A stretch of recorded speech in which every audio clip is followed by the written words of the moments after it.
beep. Beep beep beep beep beep. Beep beep beep beep. Beep beep beep beep. Ooh, the chat room works today. Beep beep beep beep.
Good morning.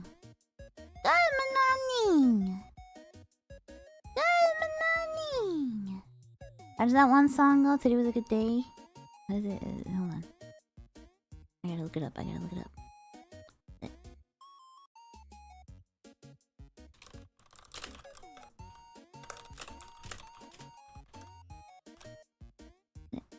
Just waking up in the morning. Gotta thank God. I don't know, but today seems kinda odd. No barking from the dog. No smog. And mama cooked breakfast with no hog. Got my grub on, but didn't pig out. Finally got a call from a girl I wanna dig out. Looked it up for later as I hit the door. Thinking, will I live another 24? I gotta go cause I got me a drop top. And if I hit the switch, I can make the ass drop.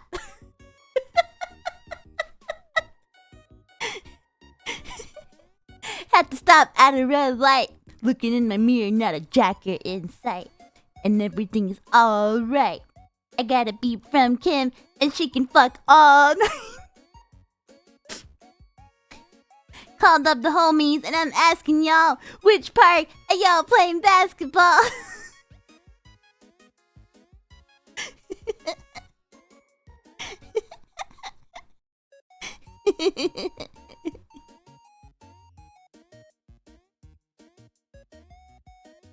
Good morning.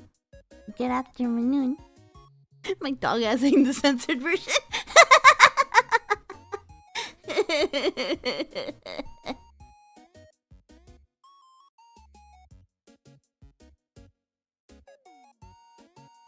Hi, my name is Monet. And I am an alcoholic. No, just kidding. My name is Monet, and I am from V4Mirai, second generation. By your groovy, funky, retro cutie, Monet. Desu! We know. Mods, explode this guy's balls!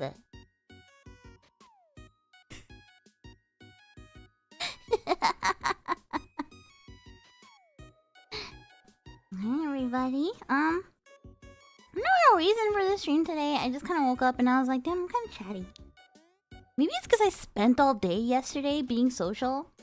Right? Like, maybe it's because of that, like, I woke up. I was like, damn. I want to talk to people already. Yeah, I had a good day yesterday. First of all, sorry that everything I thought was supposed to be today was actually yesterday. I woke up like panicked.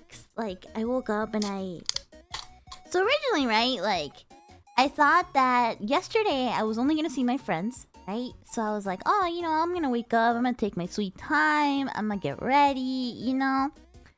And then Saturday was the day that I was gonna have like the meet and greet and the collab and stuff, and I was like, alright, sweet. Right? So I wake up yesterday and I see my DMs from Kana, right? Like our group chat DM for the collab. Hi. And she's like, this is soon, are you guys ready? And then I scroll up and I like see the date and the time. And that's when I'm like, oh fuck.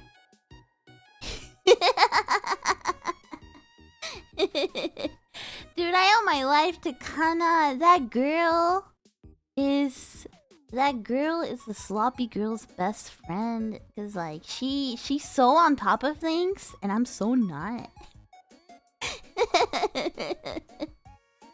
And then so I realized that if yesterday I was like, if today's a collab, then that means today's the meet and greet. And then sure enough, I looked at the schedule for the meet and greet, and the meet and greet was in an hour. And I was like, oh, fuck.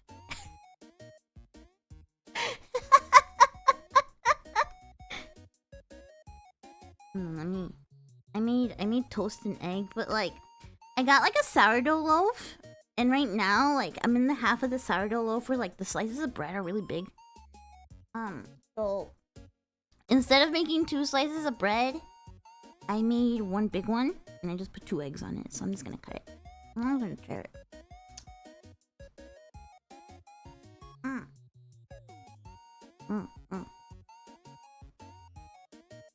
Kind of the real one. Poppy. Wow.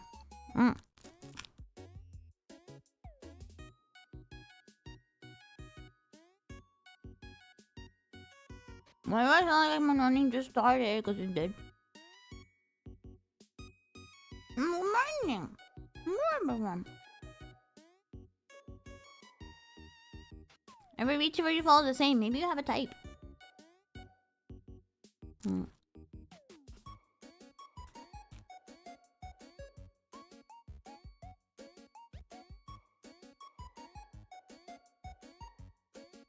So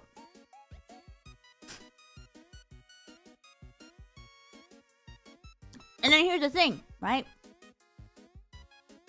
Here's the thing. So after the meet and greet, I still had like meeting up with my friends, right?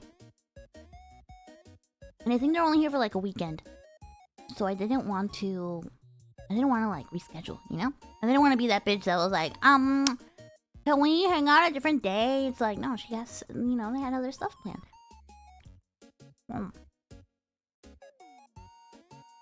What should you eat? Breakfast burrito. With steak and potato and egg. Hi! I'm very mindful of me, right? So, so yesterday I was in a panic. Cause I fell asleep with my hair wet, and every time I do that, I wake up with the craziest fucking hair, and not like cute crazy. Like it's not like when I go to bed with my hair wet after a shower, I don't wake up with like cute crazy hair, right? Like it's more like holy shit, this woman looks insane, you know?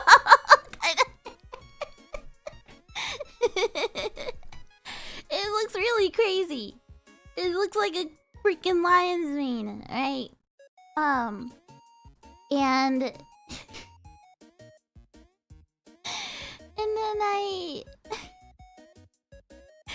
then I I needed to get a... I really wanted to get some energy drinks. Sorry for a lot of pauses. I'm still waking up. I'm still waking up. And so I got dressed, right? I threw on a bra, put on a dress, like whatever first dress I could find, you know, that I'd like thrown on the couch. Put on a hoodie. And then so when my mom visited, she got me these, like, what are they called? Like Birkenstocks? I think it's a brand. They're not like that brand, right? They're just these, like, sandals with the straps. They kind of look like dad's sandals, but they're kind of cute, right? But they're definitely the kind of sandals that you have to, like, break in. And so I've been trying to break mine in. But here's the crucial issue. Is that every time I walk in them, they make a little fart noise. You know, like when your foot, like... You know, like when your foot, like, hits the sandal, it makes, like, that sound, like...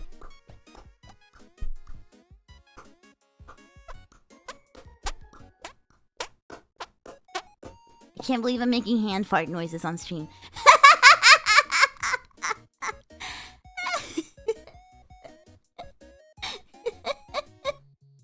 Yeah, it sounds exactly like that, right?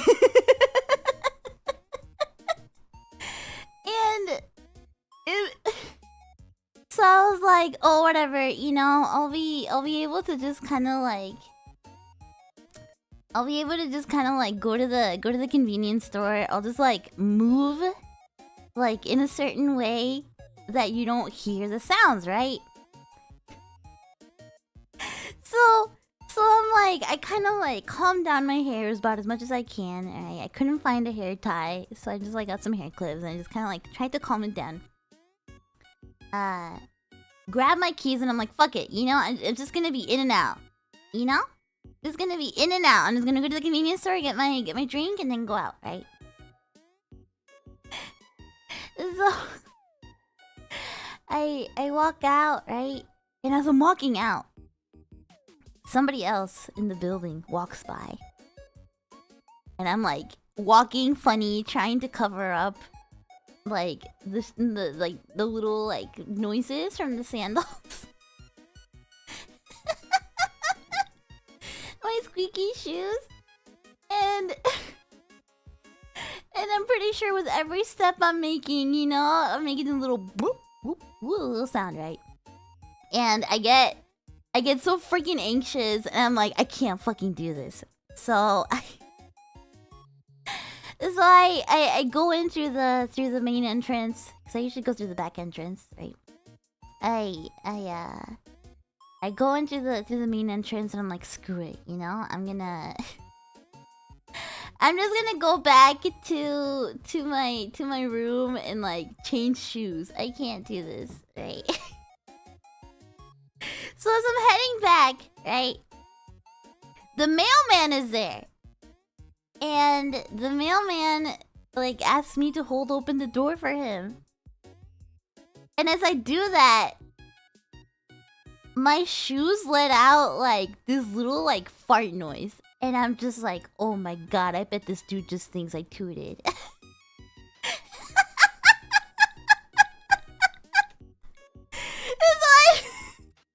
just like dying of embarrassment. I'm dying of fucking shame, standing there holding the door open, just trying to pretend, you know, like everything is fine, everything is okay.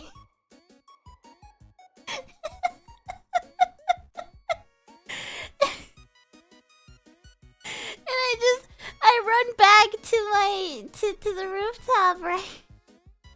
Of course, making freaking squeaky noises the whole way.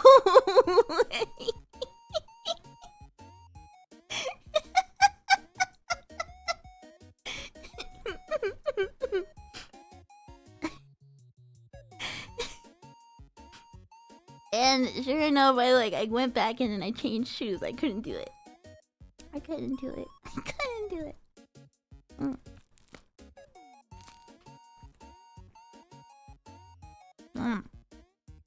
I'm a joker.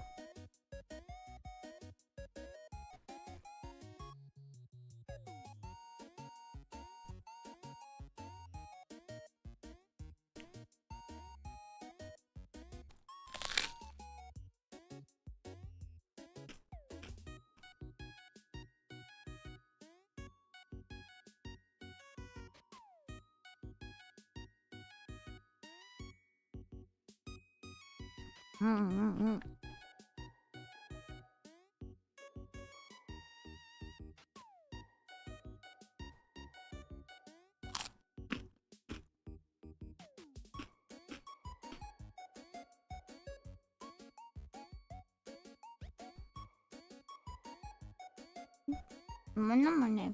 Can I wear my shoes around the house? Yeah, I guess so.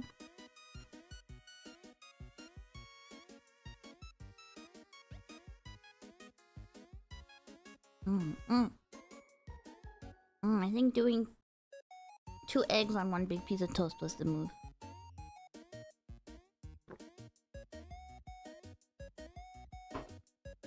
Sorry, I'm always eating around you guys. I guess this is my social eating. I kinda... I don't know, sometimes I don't want to eat alone, right? And it's like... I like to pretend I'm the kind of person that eats with a YouTube video. But I think it's like... I think it's kind of nicer to like hang out here. Talk to my buddy Piers and he thinks you actually don't eat enough on stream.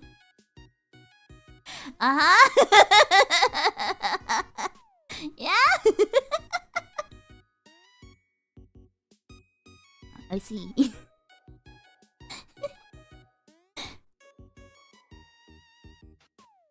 Anyway, yesterday was the TwitchCon meet and greet.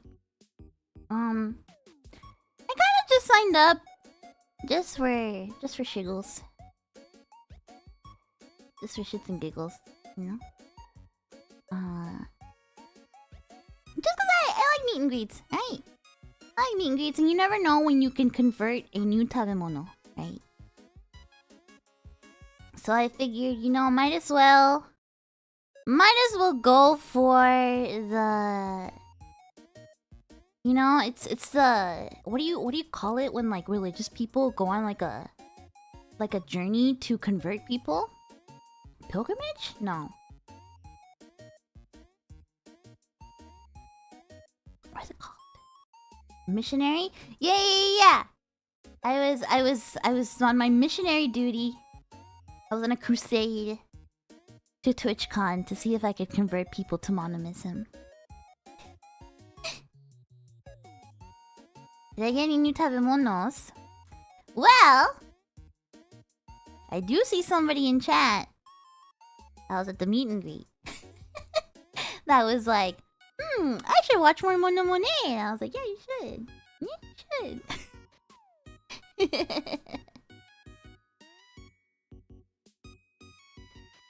was fun though.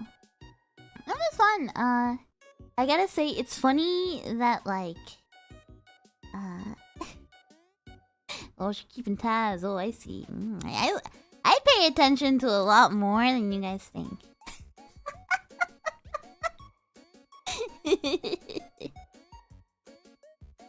But I was surprised that of all the meet and greets that I've done so far, the webcam they had at TwitchCon had to be the clearest. It was like the clearest. I could see everything pretty clearly.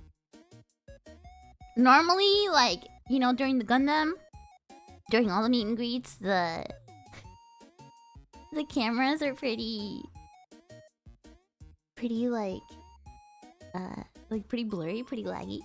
It is for Twitch. Well, the meet and greet was through our culture. Yeah, and I guess I have pretty good equipment. Yeah. It was through our culture. It was those like dual meet and greets, kind of like how we did it at Anime Expo. This time it was me and Mari. And it was really sweet, right? It was really sweet. Like, Mari really has a lot of like really dedicated fans. A lot of people went and were telling her, you know, how they went to go see her concert.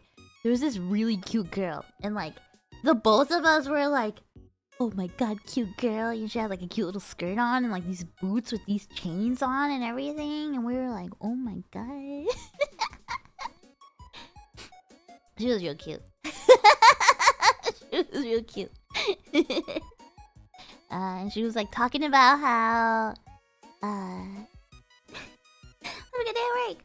She's talking about how like she went to Mari's concert and a couple people did that. I saw two faces I recognized. Right, two tabemonos that have been at meet and greets before. For the most part, it was like new people though. The funniest one was the guy at the very end. Just like this dude that like you'd know has never seen a VTuber in his life, right? And he comes, it's like this buff dude, you know, like this like buff bro. And he comes up and like for this meet and greet you have to put on a headset. You have to put on like a headphone with a microphone, right? And he asked us, he's like, so what you guys do? You guys stream or something? And we're like, yeah, we stream on YouTube, right? And then he's like, so how does this work? Are you guys like behind the curtain or something like that? And I was like, why don't you take a peek and find out? I was like, why don't you take a peek and find out, you know? Hi, Lizzie. And he was like, I'd rather not.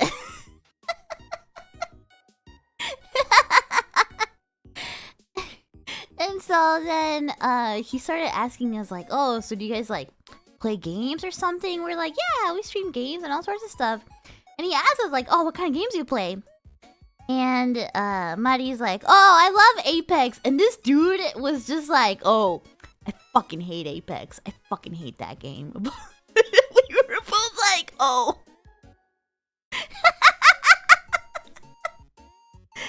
We were both like, uh-oh.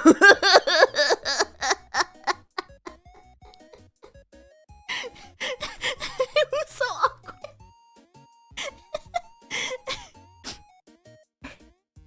Anyone who plays Apex will give that reaction. That's like what I thought. I was like, oh, that must mean this dude plays Apex, right? Because I feel like that's the meme. Everybody that plays Apex says they fucking hate it.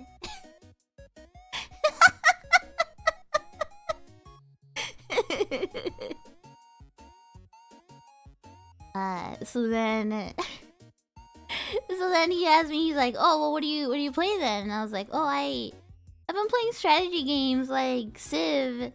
And I was like, I'm playing Civ 4 lately. And he's like, all right, I kind of like that more. He's like, I like City Skylines. And I was like, oh, okay.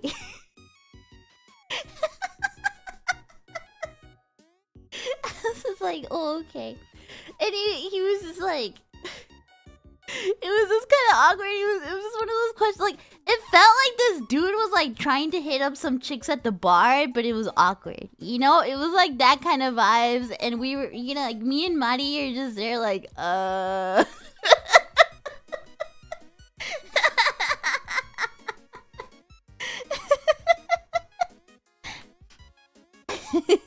Awkward more for him or for you? I think it was more awkward for him, right? It was fine for us. I think it was fine for us. It was funny. It was very funny. I think it was probably more awkward for him. And then he's just like, all right, well, thanks, bye.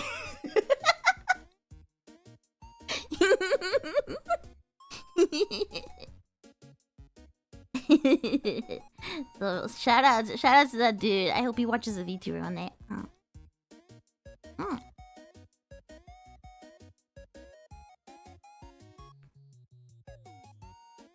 Hold on, my egg is getting cold.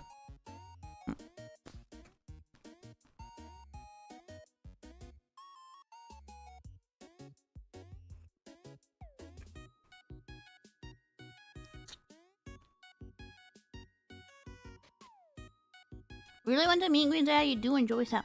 The thing is, don't say my cold egg. What the fuck?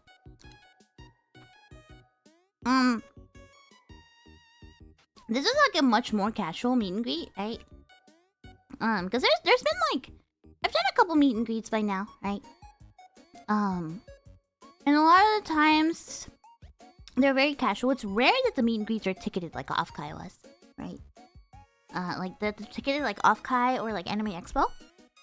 This one was literally just like, they put us on a screen and you can just walk up. You can just walk up and be like, hey, can I talk to them? That was it. Right? So some people, you know, some random people would come up. Yeah.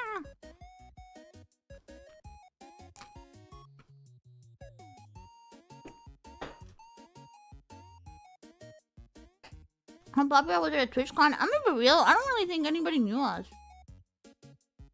I am. Like, we had a couple V4Mirai fans, right? But I think for the most part, nobody really knew us. And it makes sense, right? This is TwitchCon. We're not really Twitch girls.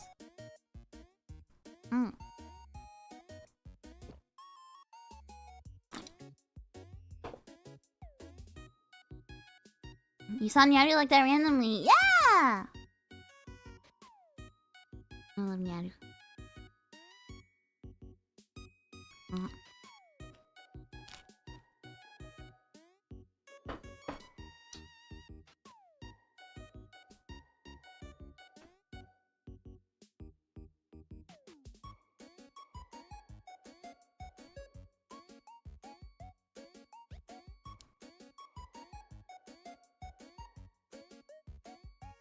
Well, let me finish my egg.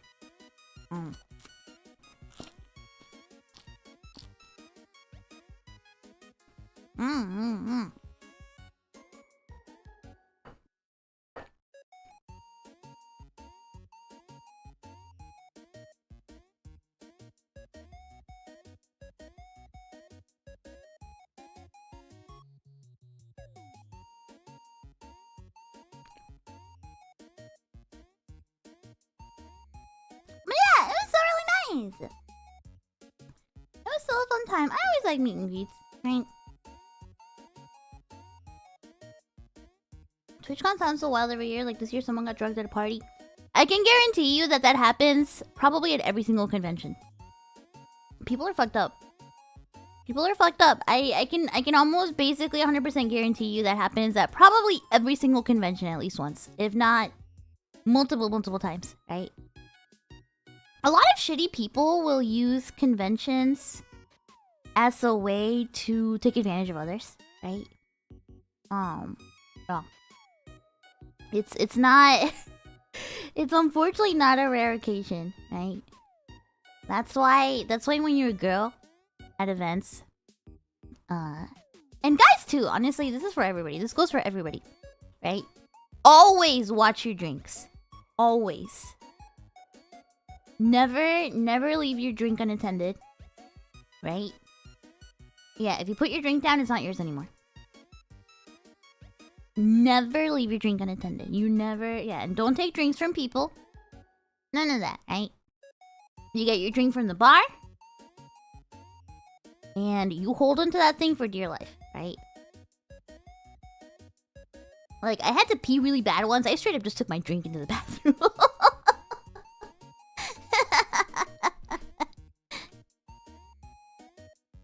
Cause like people will like, you know, really shitty people, like they will like, you know, when you're not looking, like you'll turn around, right, to talk to somebody and they'll drop something in your drink. And next thing you know, you're blacked out. You know? It's happened to people I know.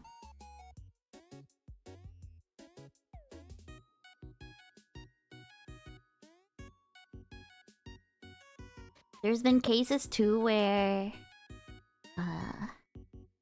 I'm always a little cautious about like the big water tanks at like events, right? Cause I remember there's been stories about people like putting shit in the water too. Like you really never know. There's always shitty people out there, right? So you just gotta be careful. You just gotta be careful.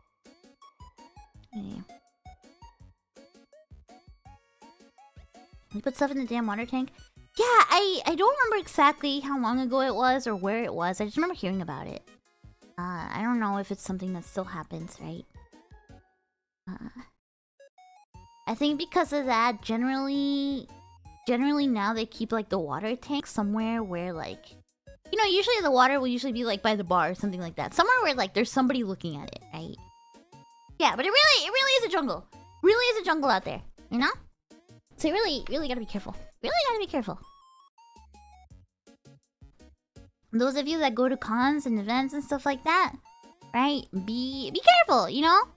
Watch out for yourself. Watch out for yourself. Oh my gosh. Oh, sorry. That's what I get for eating and talking a lot. Ooh. Sorry.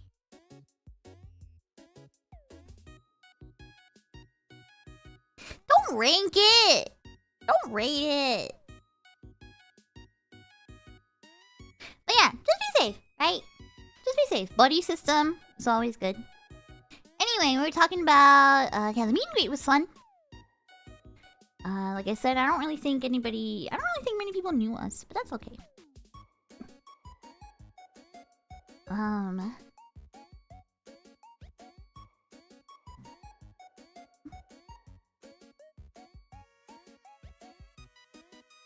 Aside from that, it was crazy, right? Hi! It was crazy because my meet and greet was from 1 p.m. to 1:50 p.m. And then at 2 p.m., my lockdown protocol collab at Kanas started.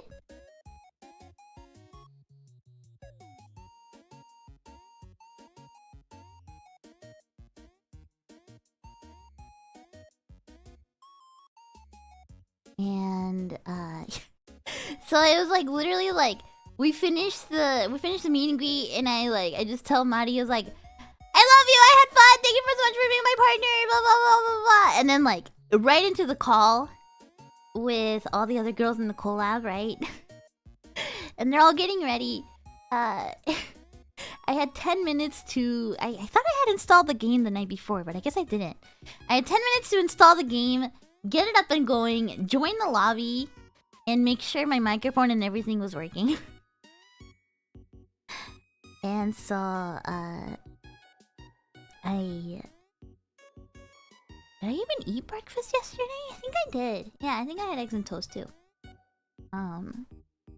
But so my stomach was already a little upset, right?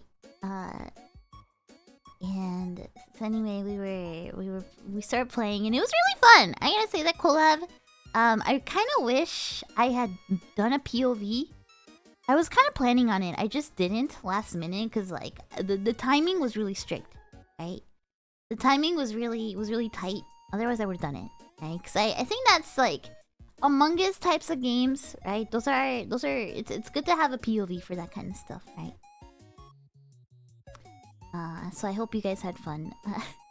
I wish you guys could have heard me like when there's like a point where Kana and I were doing so like Lockdown Protocol is basically kind of like the gameplay is kind of like Among Us, right? Kind of like Among Us kind of type. He's rid of a holodeck, I see. But like the tasks are a little bit more involved, right? You only do like 3 tasks, but they're a little bit more involved, and it's first person. So one of the tasks is like you have to check like the pressure, and you put these tanks, and you have to put them in a specific order, and it's like a lot of the tasks require like multiple people, right? Like a lot of the tasks you have to do with like 2 people or so. It's like you have to team up. You know, they require a lot more teamwork, so it's good.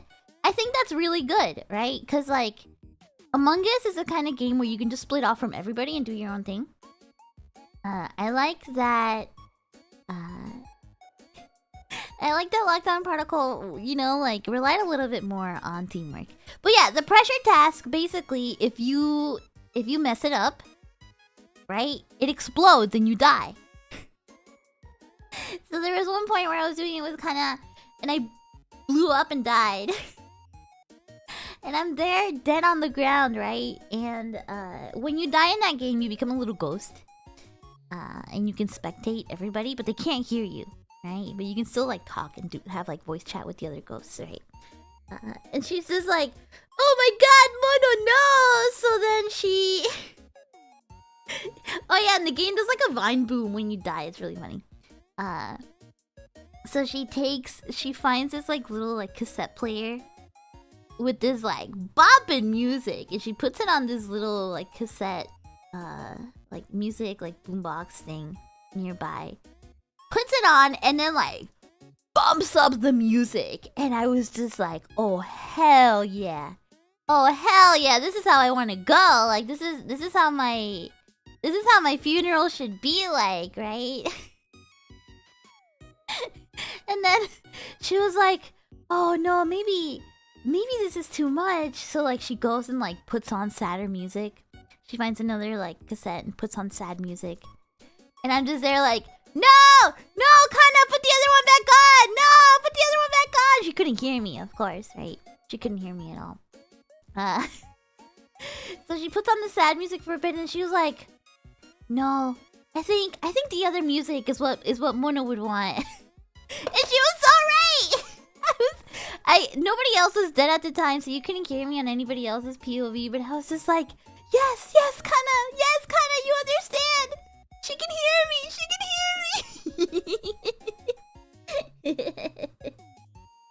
It was fun. I really liked that girl. A lot of chaotic girls, right? I'm always really thankful Kana invites me to a lot of collabs, because like I really look up to her, you know? I really look up to these kind of girls that like really have their shit together, you know? And Kana, at least in my eyes, Kana's definitely that kind of girl, you know? She's got it together, and I admire that a lot. I mean, that's what I wish I could be like.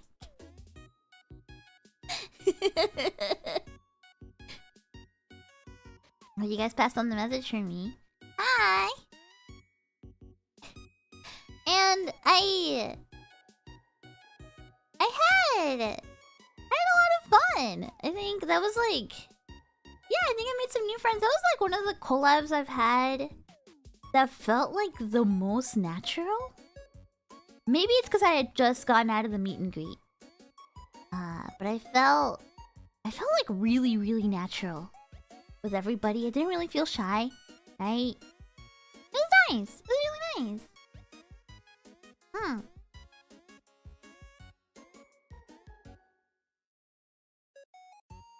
was very happy. I like all those girls a lot. They're all good girls. Right?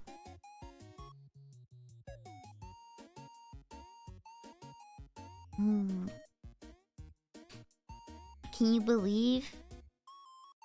About a year ago, I was too terrified to collab with anybody. And can you believe that yesterday after that collab, I was having thoughts of possibly organizing my own. I don't think I have ever in my life really reached out to somebody for like a collab. Aside from like, you know, like asking Mimi, right? Like, cause like me and Mimi, right? We're gonna do Resident Evil 4 together. But Mimi, she's like, that girl's like my family, right? Like I've known her. We've known each other since we were teenagers, right? Like our friendship goes beyond VTubing, right? So like it's a little different. But for these girls that I've only known through VTubing, right? I always get really shy. I don't think I've like really like organized one. Well, that's not true. The GeoGuessr collab and some of the VR chat collabs I did kind of organize. So I guess maybe I'm more on this than I thought.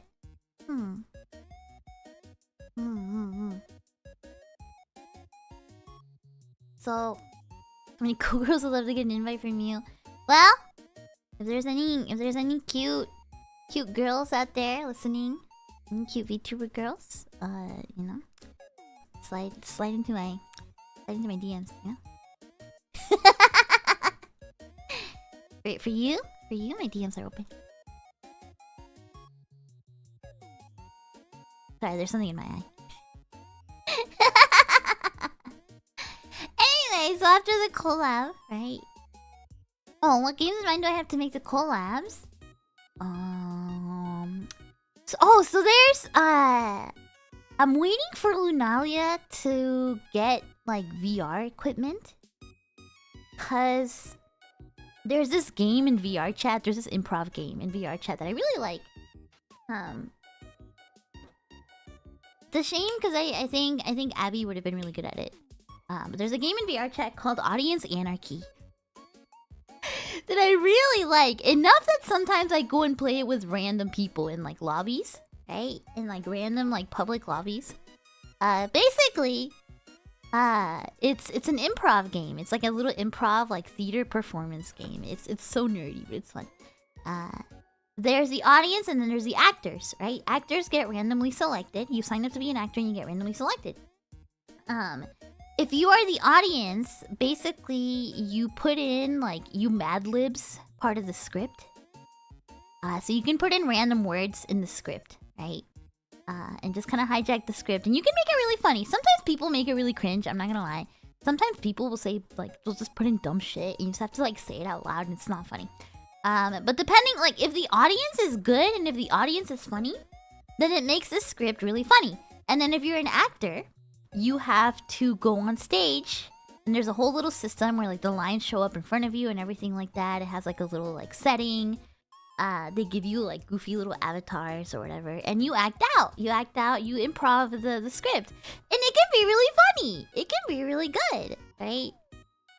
It really wildly varies on the people playing, right? I've done some where it's dog shit. I've done some in public lobbies where like it's dog shit. Everybody's an awful actor. Nobody knows how to improv, right? The script sucks. But I've played it with friends and with good crowds before where it's like really funny, right? Like if you're playing it with a bunch of people that you know and you put in a bunch of like your in-jokes and stuff into the script, it's really good. So I think like with the V4 girls, it would be really funny, right? I think it would be really good.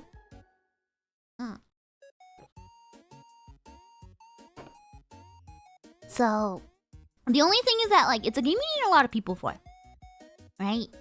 Like you need easily like 8 or more people, right?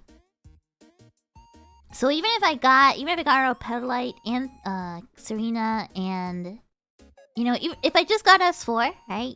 Because we're the 4 that have like VR stuff right now. It wouldn't be enough people. And then so I'd like to get. I think Lunalia would be really funny because like Lunalia, they're funny girls. They're really funny girls, right? They're super funny girls. So I think. Why I look like I'm naked? I might be. Anyway, yeah, I think it'd be really good with them. Yeah. If you were to get Yumi though, she's just in a different time zone. We can make it work.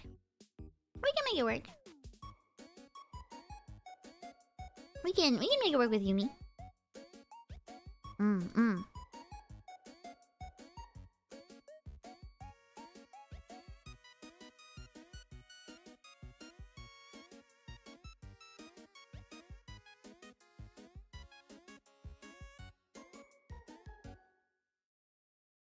Yumi said last night she would love to do a collab with me. Wee wee! With me? Wee wee! Wee wee! Ooh. That's sweet! Yumi! I don't get to talk to Yumi much at all. But I do really like her. I don't get to talk to her much, but like, I don't really stress about it because like, I know she's chill. You know? Like, I know that's a girl that's chill. Right?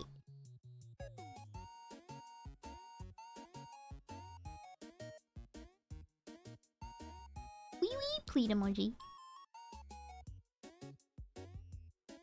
Those times went to retro games. Ooh. Maybe I should hit her up. I'll be like, hey, I heard from a big fucking bird. And you want to do a collab, pleaty emoji. I go. I heard from a huge ass animal that you want to do a collab.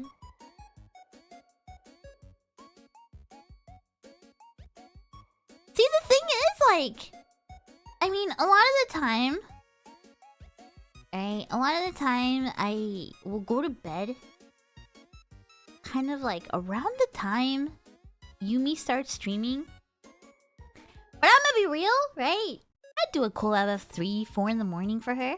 I don't care. I don't care, right? I stay up that late to hang out with people, right? And like play VR chat. I'd do it. I'd do it, right?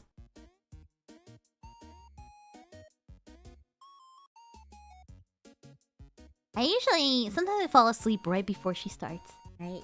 But like, if we had something planned, yeah, easy. I'd do it.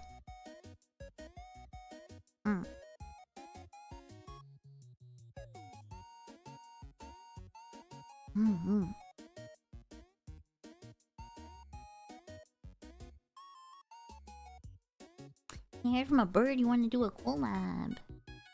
From a VR chat player, we know times aren't an issue. Right? Yeah! Hi!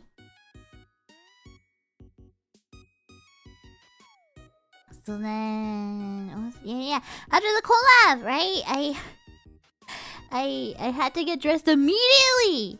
Because I still had to go meet my friends. And we had reserved 2 hours at a karaoke booth. Right? And it was I think like my first time in a long time going to karaoke not with V4Mirai people.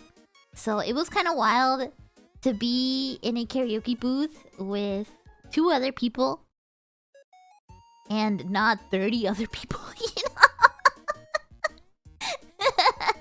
Guys, the last karaoke booth V4Mirai rented was like so crazy. It was the biggest karaoke room I've ever seen. It was wild. Right? It was wild.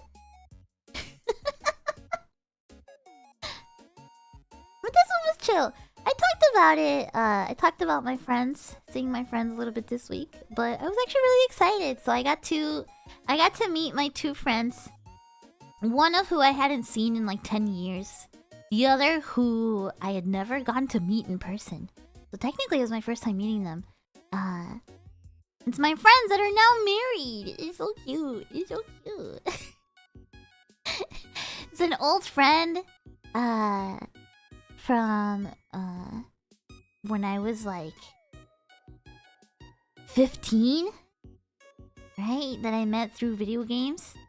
And then another friend that I also met when I was like 15 that I met through Tumblr. And they were both my friends separately, right? They were both like my good friends separately. And then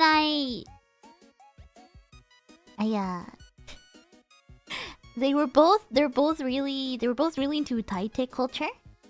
Like 15 years ago, right? Like, you know, like these were like people that were into like, you know, like all the famous utaites when they were just getting started, right? Like they were deep into the culture, right?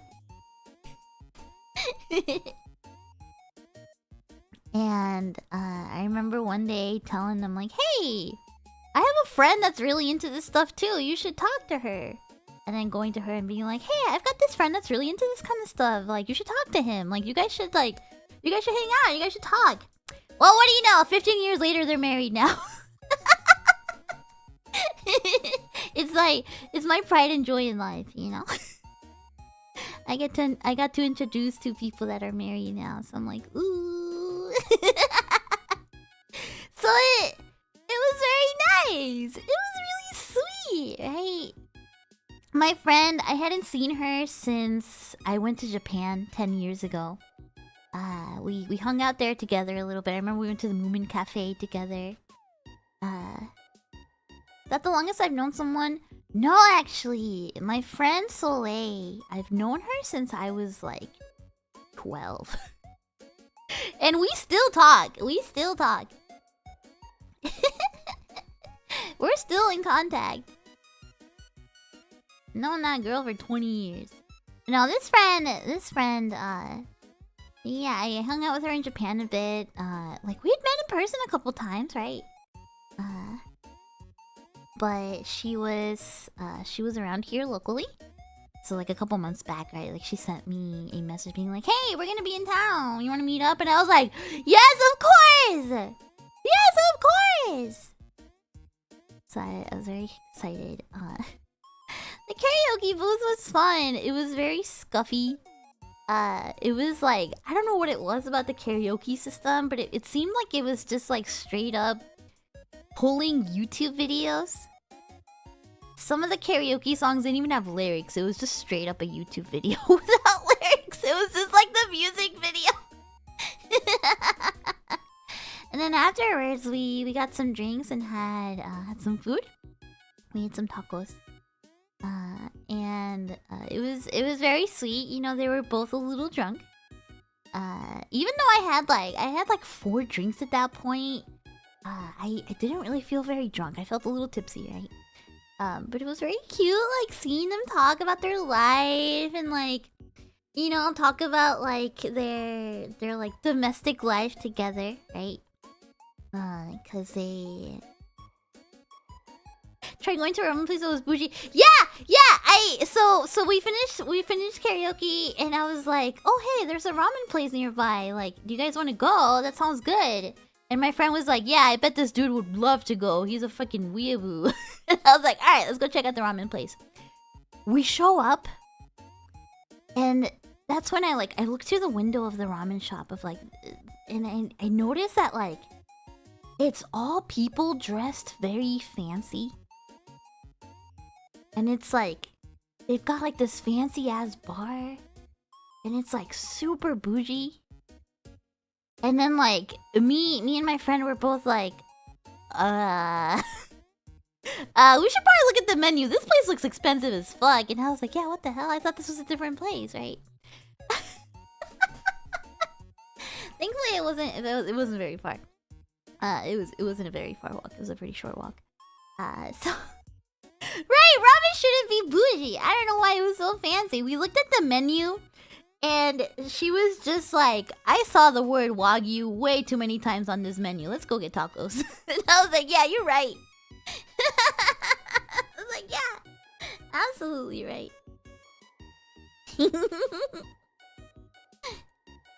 So that's what I ended up doing. But it was really cute hearing their stories. Served with caviar or something, probably. I don't know. It was crazy. It was crazy. I'd never seen a ramen place that fancy. I was like, nah, this ain't the vibes, right? And I'm not really a fancy restaurant kind of girl. Like, I feel out of place in fancy places like that. I'm not like a fancy restaurant kind of person.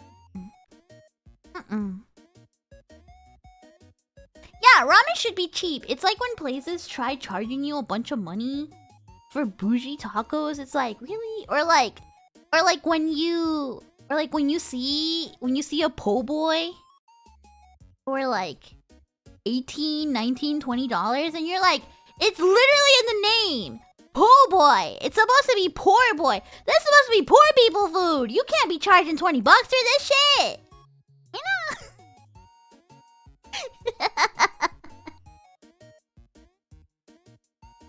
Yeah. So, a po' boy is for po' boys. It's true.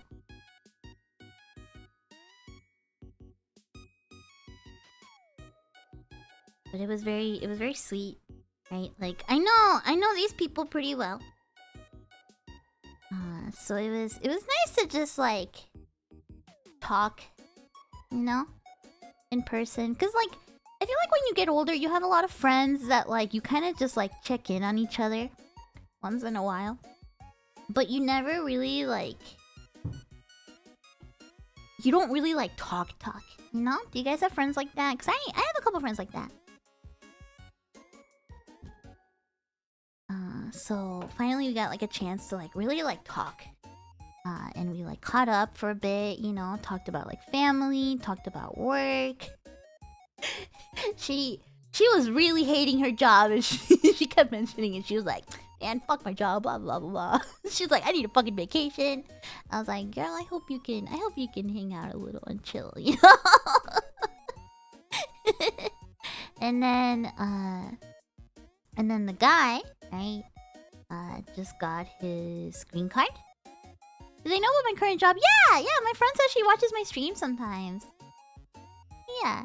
She's like, I don't watch VTubers much. She's like, I like the... What did she say? She's like, I love the tea. She's like, but I watch your stream sometimes. I was like, ooh, me? Ooh, me? Thank you.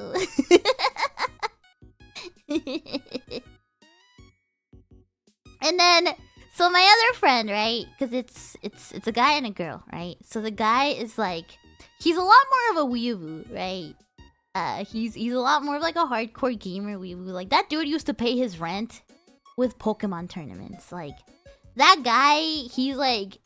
Any game that he plays, he's probably like top ranking in the world in. Like, he's that kind of tryhard, right? we were really digging on him. Hey, he's like a super hardcore gamer, right? He was... Freaking dude pulled up his like... was it like Princess Connect account at the table? While his wife went to the bathroom, and he's like, yo, check this out. I'm in the top #1 like clan in the world. Blah blah blah blah blah. You know? He's like, I have every single character in the game. I was like, God damn, bro.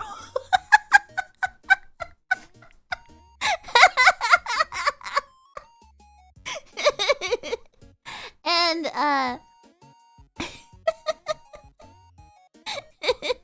yeah,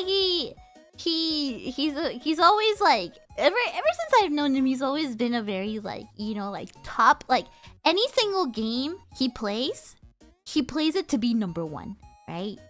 He plays it to be #1, and he's a kind of like, for example, he's a fighting game player. He's a kind of fighting game player that like events will pay for flights for him to fly them out to his event, right? Like, he's still #1 player for a lot of places. This dude used to just play tournaments like as a living, right? To like win rent money. So I'm just like, damn, bro.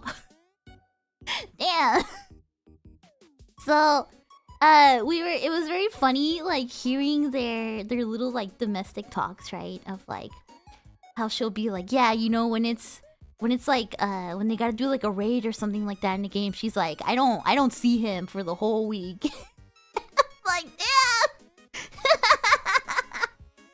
And it's like, damn, it's like that, huh?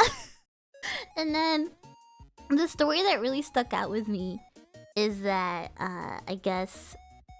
there was like one time where they were visiting her family, and she has like a little like 5-year-old niece or something like that, and I guess they were playing Pokemon cards, and she was telling me how, like, you know, it's a 5-year-old, right? Like, so he just like, he pulls out like Mewtwo and Charizard, and he's like, Mewtwo, Charizard, I win, right? I win. And and her husband, she was telling me, she was like, he was losing his mind. He was losing his goddamn mind. He was like, no, that's not how it works. No, that's not how the game works. And apparently he was getting really mad. He's like, no, that's not how it works. You can't just say Mewtwo, Charizard, you win. And they're having their little like spat, because it's like, she's like, it's a 5-year-old, just let him win, whatever. And he's like, no, I'm not gonna let him win. He has to do it right. Yeah, you wouldn't even hold back on a kid. They were telling me how, like, anytime that they play games together, right? Like, I was telling him, I was like, dude, you gotta let your girl win. Like, you gotta, you know, you gotta let your girl win sometimes, you know, just you know, just to be nice. And he's like, no, he's like, nope.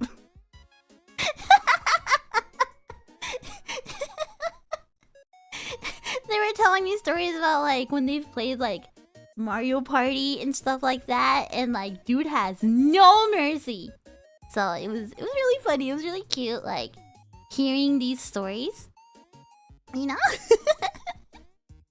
it was really cute. It was really cute. circumstance, I think I would have felt like a third wheel, right? Because that was just them and me, and like I think in any other circumstance I would have felt like a third wheel. But like, they're both like, you know, they've both been my friends for so long that it just felt like I was hanging out with old friends, and it was so nice. It was really refreshing. It was really nice. Lion uses her full strength even when hunting a rabbit. Yeah, dude! And then, so we were talking about... we were talking about Ragnarok Online, and so, like, he was asking me, like, oh, you still play? And I was like, yeah, every once in a while. I was like, during meetings or something like that, you know, I'll boot it up and I'll click on some pourings, you know, I'll just walk around in RO. Right? And he's like, oh, yeah, I tried to play, but, he's like, he was basically saying like how he's grown tired of playing it because he has already maxed out everything. And he was like, he started telling me about like the crazy meta and like the hacks that he does and blah blah blah blah blah. And I'm just like, bro, that's too much. I just want to sit down and Frontera for 5 hours, you know, and spam emojis. Like, it's too much.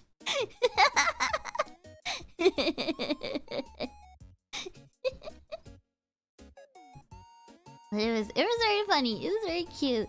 It just like, it filled my heart to see them, you know, get along so well, to seem so natural around each other. During karaoke, they were singing a bunch of the same songs together, and it made me really happy, you know. It like really filled my heart. It really filled my heart.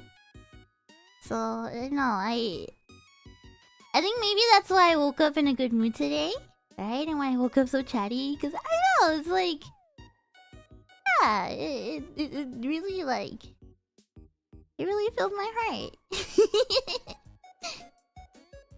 It made me a little mushy, yeah. Like, it makes me happy to see my friends be happy, you know? And it made me really happy to like see these friends that I hadn't seen in so long, and like, I was a little nervous at first, right? I always get a little anxious. Hi! Hello, Sigma.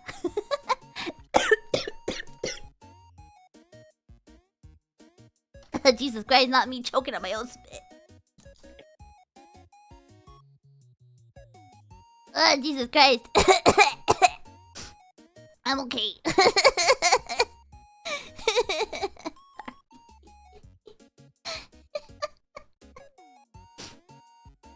Sorry. I guess my mouth is too wet. I don't know.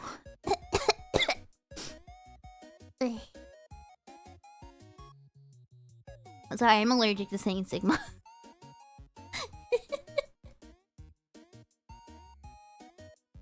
Yeah, it was really lovely. Today we're gonna go see a show together. Oh, I gotta fucking buy tickets for that.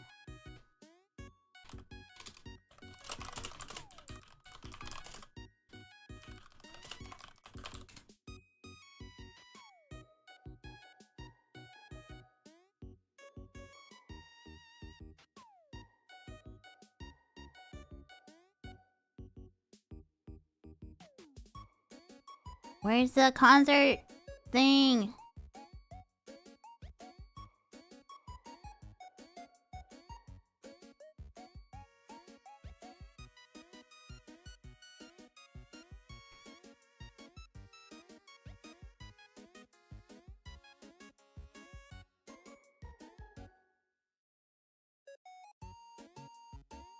Oh, okay, it's late. Okay, we're good.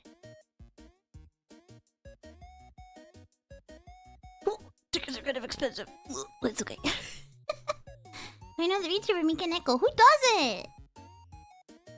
Michael Cat. Of course. Who doesn't? Anyway. Sorry. Didn't mean to get distracted. Didn't mean to get distracted. I had a great time yesterday. And then I got home. And I played VR chat, and I just was like, know. Like, when I was playing VR chat, like, all my friends were happy to see me. It was just a good day. This is a good day, and so I woke up and I was like, wow, like, my social battery, it should be empty, but it's full. You know what I mean? So when I woke up, like, the first thing I could think of was like, yeah, I kind of just want to hang out with the tabemonos. Like, I just wanna hang out and, you know, chill. I'm gonna chill with the tabemonos, so yeah. Sorry for having a gorilla stream, but also, I don't know, it's nice. Yeah, I was with the right crowd. Yeah, I felt really good.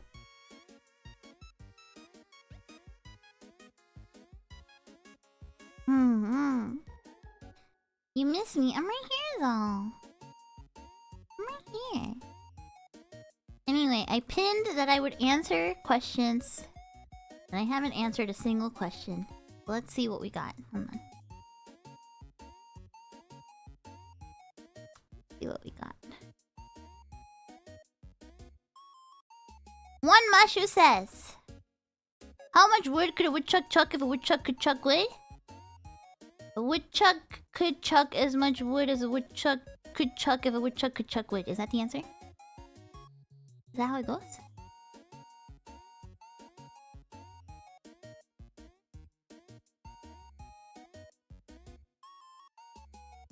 I think that's how it goes, right? We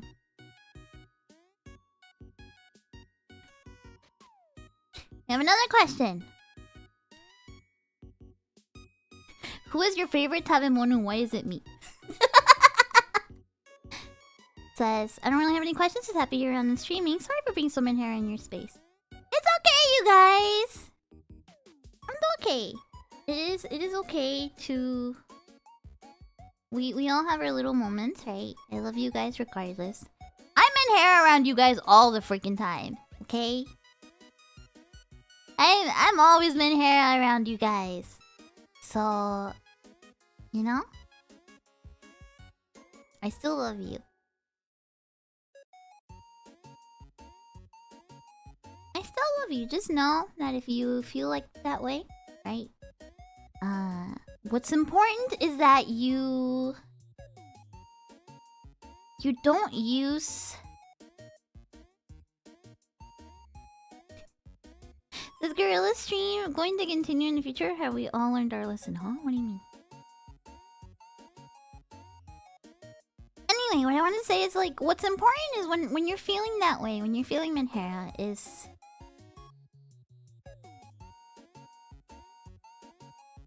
It's important to make sure that you don't hurt yourself with your menhera and that you don't hurt others. And when... It can be really easy to do both of those when you're feeling menhera. I know, because you guys know, I'm a menhera too. It can be easy to hurt yourself and hurt others, right? Because it just, like, when you're feeling that way, it just kind of... It gives you catharsis. Catharsis? Catharsis? Catharsis? What's the word? Is that the word?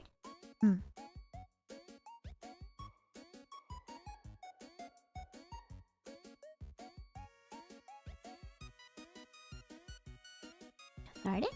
Yeah, catharsis. Yeah. Yeah, you guys get it. You guys get it. I think that's the most important part. Because I think when you get into that spiral of, like, hurting yourself or hurting others just to kind of feel something, then I think it gets worse. I think it gets really worse.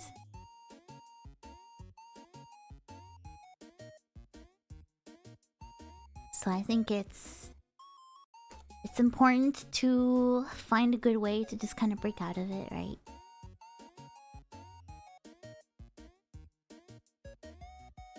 Really, it's a spiral. Not to be therapist Monet here, but as a girl, I can have a troublesome brain sometimes. I've learned a couple tricks, right? If you find yourself, like, if you find your brain, like, kind of like hyper-focusing on a specific thought or something like that, right?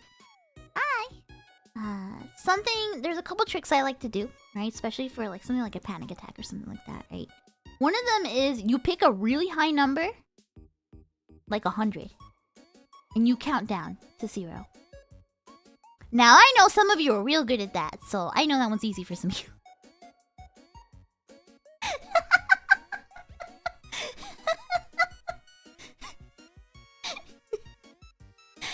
Anyway.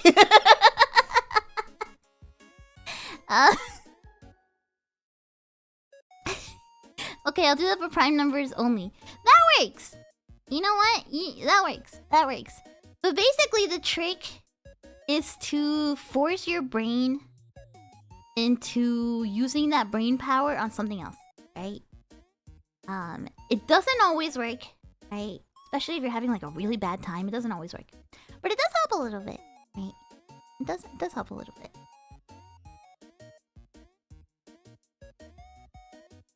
What is this stream? What are we talking about? We're just hanging out. We're just hanging out. Welcome. I had breakfast. We're just hanging out and chatting.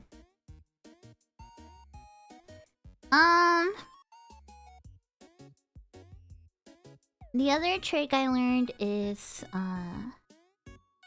you close your eyes and you imagine a river, and the river goes off into a waterfall, right? Into a steep waterfall that falls off into the distance, right? And then you grab whatever you're worried about, the bad thoughts or something like that, and in your mind you put them on a cloud. You put that cloud in the river, and then you just watch it in your mind float away into the river, and then down the waterfall, and then it's gone. I mean, obviously it's not like, you know, it's not like you're gonna be cured, right? Like, you're not gonna be good, you know? Am I ready to be a senpai? Bro, I'm already a senpai! I've been a senpai!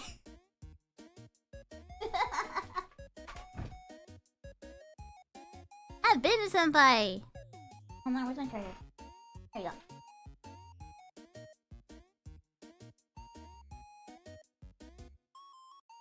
I'm a bigger senpai now. Mona, are you ready for your debut? The other trick is grounding yourself. And this one's good for when you're dissociating. You just sit and you look around you, and you either out loud or in your mind name 10 things around you that you can see. Right? So, for example, for me, beer can 1. Energy drink can 1. Beer can 2. Beer can 3. Beer can 4. Energy drink can 2. Energy drink can 3. Energy drink can 4. Energy drink can 5. You know, you get the idea. You get the idea.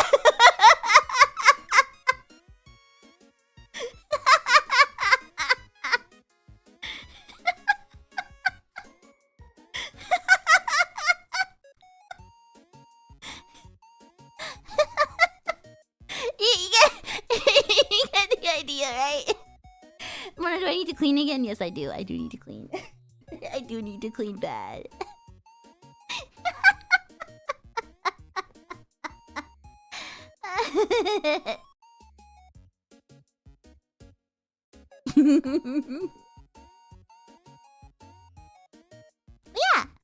Yeah, those are some of the little tricks I learned, right?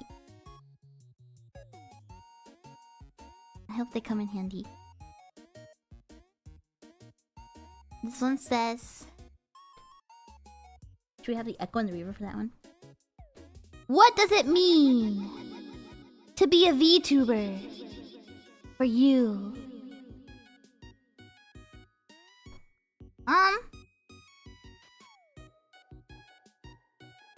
Therapist once told me I wouldn't speak to my most hated enemy the way you casually talk about yourself. Yeah! You gotta be nice to yourself. Don't kick me out.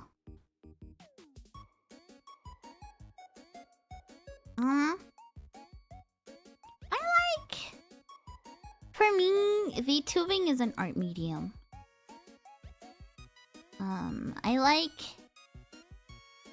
using it to express myself, right? I like using it to have fun.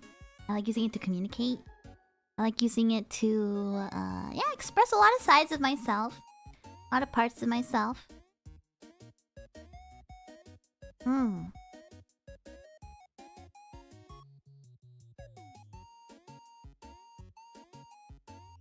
I've always liked that about it. I've always liked that VTubing can kind of transport you into another world, right? For the time that we're here, we can kind of exist in a different reality for a bit. Are there still parts I haven't been able to express? Yeah, probably. Probably. But VTubing is a kind of a portal to another world, right?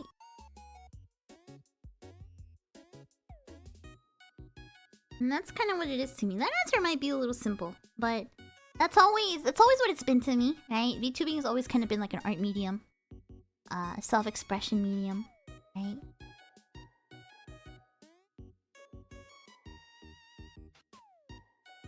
I can see your chat.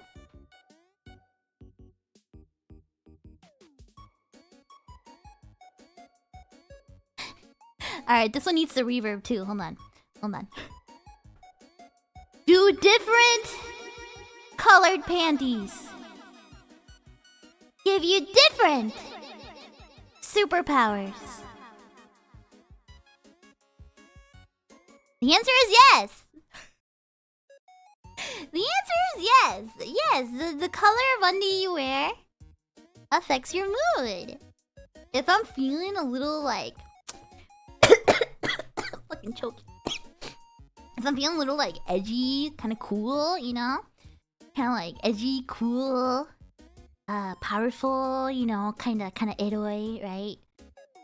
I'll wear black, right? If I'm feeling very like, you know, if I'm feeling very, it's like, how do I explain it? Very like plain, very normal. That's like the only time, right? I wear like white. I don't really try to buy white undies, right? Cause I don't really like them.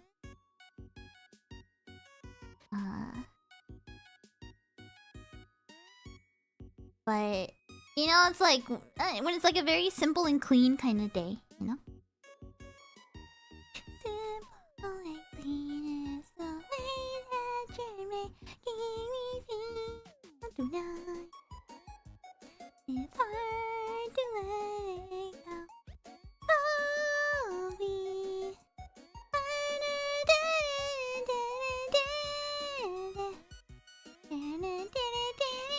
Anyway. That song was about panties, now it's about washing your dishes, actually.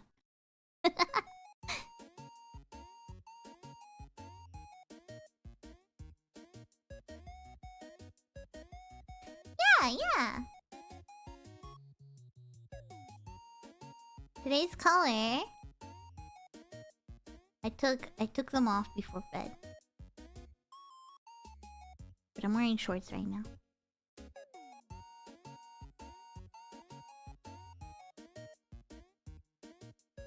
What do the laces represent? I just like lacy undies as well.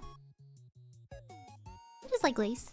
I really like the kind of undies that like, it's like fabric in the front, but then like the back is like all lace. You know what I mean? Have you guys ever seen those? Those are the kind I like. Where it's like fabric in the front and it has like a little ribbon, right? And then like the back is like all lace. Those are the ones I like.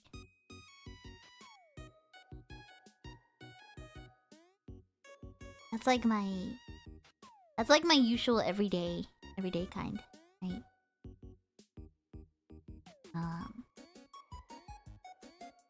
What superpower does oxygen give me? That makes me full power.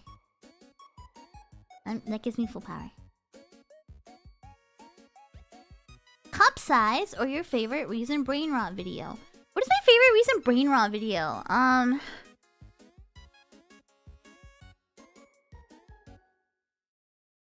I hate that the first video I think of is is the Tesla shrimp. The Tesla coil shrimp. Hold on.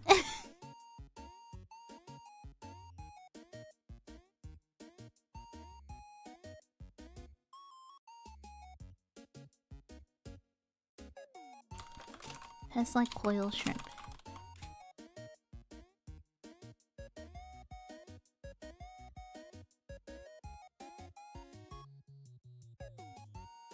Just go on YouTube and just look up like Tesla coil shrimp, and they just like they put a shrimp on a Tesla coil. Oh yeah, I like the Moondang videos too. Those are really cute. Moondang, the little baby hippo. What song is playing when the shrimp is getting sapped? It's playing Yevan Polka. Like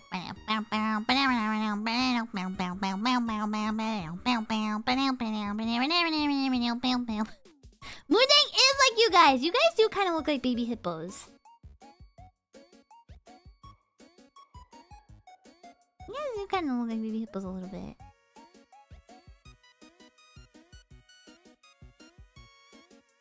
Yeah, do some Moondang Tabemono edits. Yeah. Wait, did I miss a donut? I didn't see it. Thank you.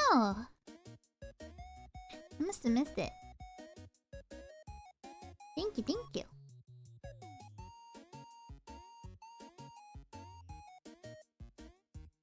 What else has been my favorite brain rot video? Let me look at my history. Hold on. Let me look at my view history. What have I been watching?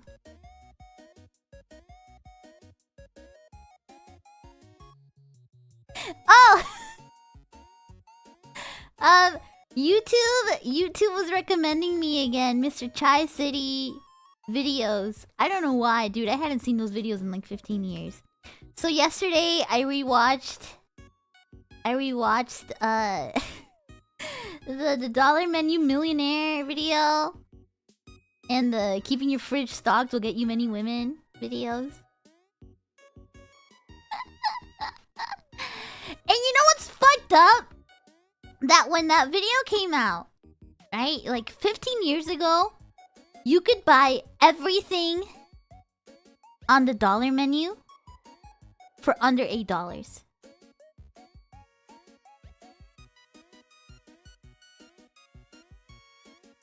Everything on the Dollar Menu for under $8. That's that's the part that really shocked me, right?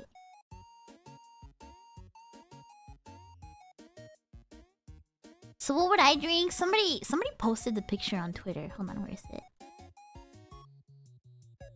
Somebody was like, "Alright, what are you grabbing from the fridge?" Where is it?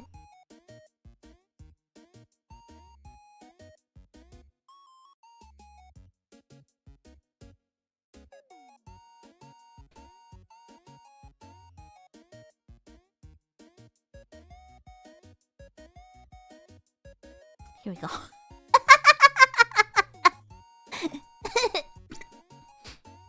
Hi. I think... What would I grab? I think I would probably be... Are those Christmas themed Coca-Colas? No, it's cherry Coke. You want that Snapple? Nah, I don't really like Snapple that much.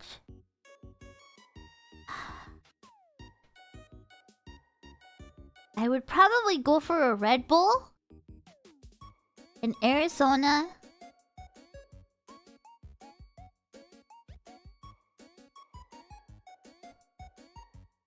The Hawaiian Punch does sound kind of good. The green tea sounds good too.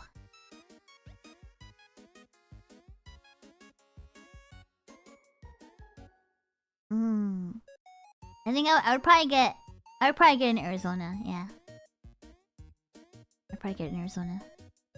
Which I guess makes me a bougie hood chick. Too good for the cherry Coke! Still got the Arizona.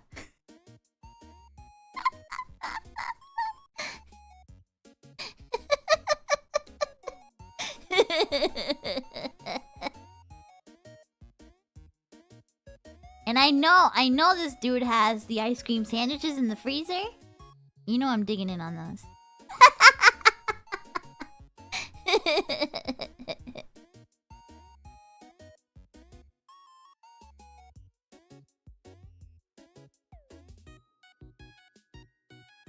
Never had half of these drinks. I've never had a Mystic. I've had Snapple. Snapple's alright. Had vitamin water. I don't know if I've had a Smirnoff Ice. I think I have. I've had Cherry Coke. I've had Red Bulls. I've had Wine Punch and Sierra Mist, Pepsi. I've had the green tea, and I've had all these Arizonas. Yeah.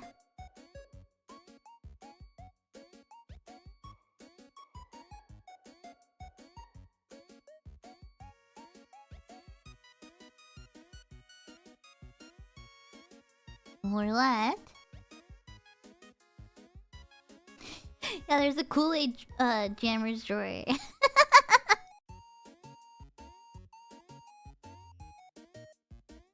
Mono has never been iced. You know, I remember when icing people was a thing. I was not really leaving my house around that time, so I never got iced.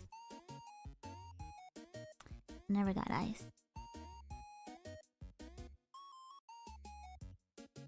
This other question says, do you plan to make retro game collabs with other VTubers? And if so, who would you like to do them with?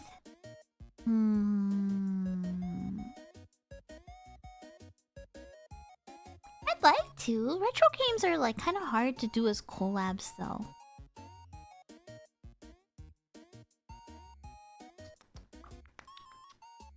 They're kind of hard to do as collabs.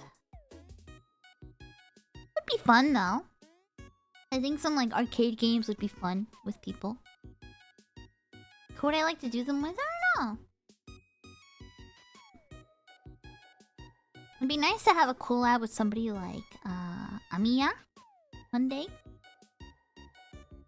But I've actually never talked to her. I look up to her a lot, but I don't think I've actually ever like really talked to her. Other than like just like being a fangirl and like her replies, you know? I've only been like an Amiya reply guy. I've never actually talked to her. Yeah. To do one on Switch, yeah. I was gonna play Twinkle Star Sprites with Yae, but we never really got it working. Or not, rather that we got it working. We never really got it like scheduled or anything. But part of that is because the Steam port kind of sucks. Kind of sucks. I have to see Yumi and want to do a co-op.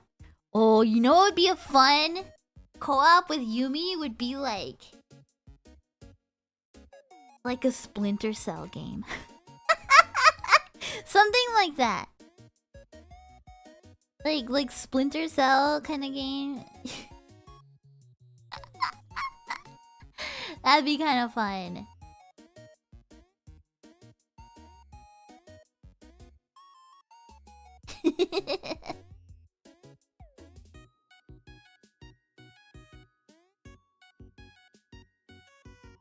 I like this Mashu. It's not a question, but it's interesting.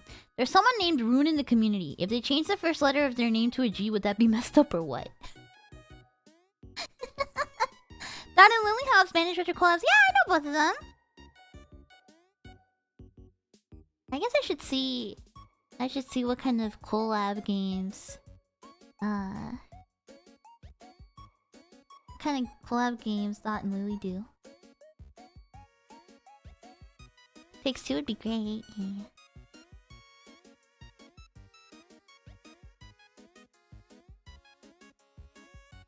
It's my favorite seasoning in my spice drawer. Oh, I'm out of it right now. But I really like Chinese 5-spice. That's kind of a random question. I really like Chinese 5-spice. It's really good. It's very good, like all around like spice when you're making Asian food. But other than that, I really like Chinese pepper also. I have a lot of Chinese spices. I always end up kind of just making a lot of kind of like Asian food. So it's easy to make. Right? I also have this like really spicy, tasty, smoky, like jalapeno habanero stuff. Like powder, like spice that I got as a gift. And that stuff is really good too. I have a big spice drawer. I need to refill a lot of this stuff in there though. Can't do fight kit on these YouTubes. Unfortunately, as a corporal girl, I don't think so. I don't think I can do fight kit. Like, we could do fight kit, but it would have to be off stream. You know what I mean? Like, I don't think I could stream it.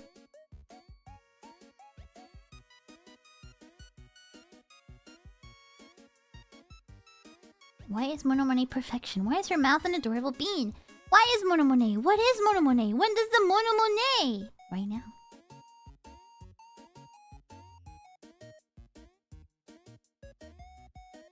Who has a good understanding of art? Thank you. Is there a wrong way to eat an orange with the peel on? Am I excited for the Walpurgis Night Rising movie? That's the new Madoka movie, right? Can I tell you guys a secret? I never finished Madoka. Because they got spoiled for me. They got spoiled for me. Like, right at the end. I was at Anime Expo cosplaying stuff from Madoka, right? Right when I think it was like on the weekend that like the last episode came out, right? And I was in line and these two girls were talking about the last episode and I was like, oh, well shit. Like they just like spoiled the whole thing right in front of my salad. You know? You know the series gets spoiled, there's still the movie after. The movie spoiled for me too. You know? All of it's spoiled. All of it is spoiled. Every part of Madoka has been spoiled for me. Which is fine. I'll still watch the movie. Right? I'll still watch it. I'll still watch the movie. I haven't watched the movie because Mimi wants to watch it with me. And I told her I would save it for her. I told her I would wait for her. She loves Madoka. I told her I would wait with her. And watch it with her.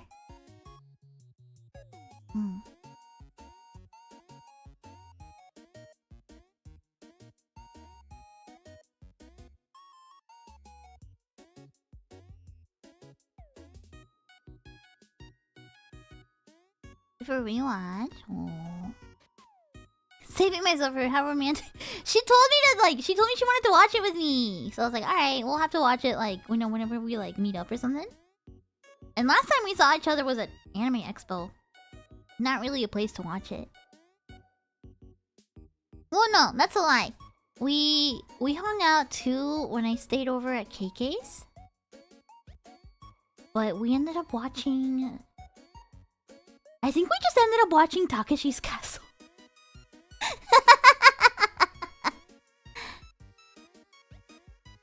We just ended up watching a bunch of Takeshi's Castle instead.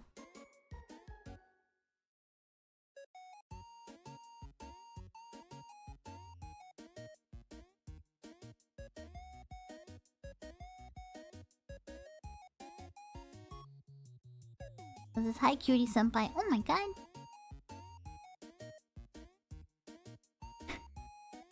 Alright, this one needs reverb. How big dono needed for a feet stream?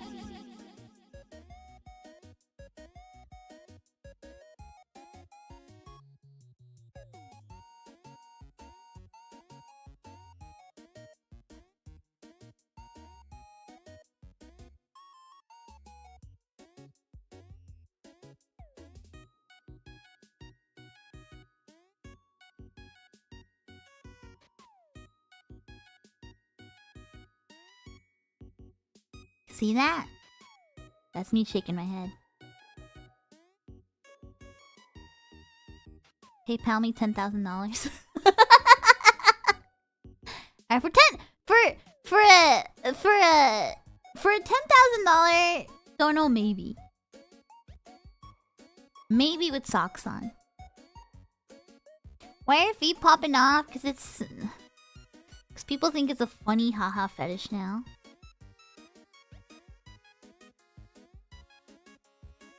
Gotta negotiate and ask for tech. That's right. Maybe if you wage war on Isabella, maybe I'll consider it.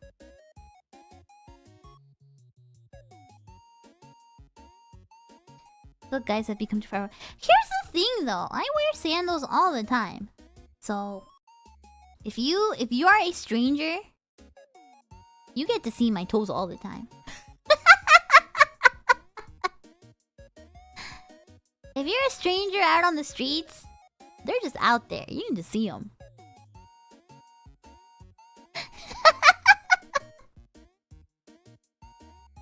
But I'm not a fan of... How do I say this without sounding like I'm like... I gotta word this carefully. Like...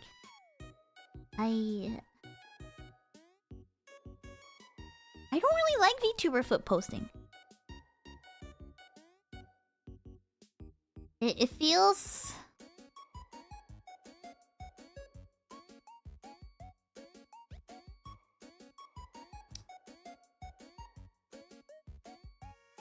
I don't know. Like, I do kind of consider myself to be someone at least with a little bit of like, you know, like a thing for feet, right? I think feet can be very cute. Feet can be sexy, right? But I think like, for example, like thirst trapping on social media with like feet. And I mean like real pictures, you know? Real pictures.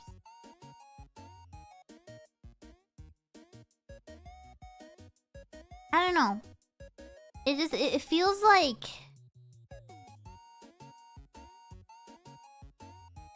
I don't know.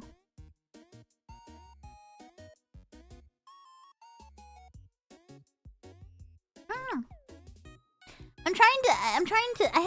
I do have thoughts on this stuff. I'm trying to be very careful with my words because I don't want anyone to take it the wrong way, right? I'm just... When it comes to VTubing, I feel like the most you should show is hands, right?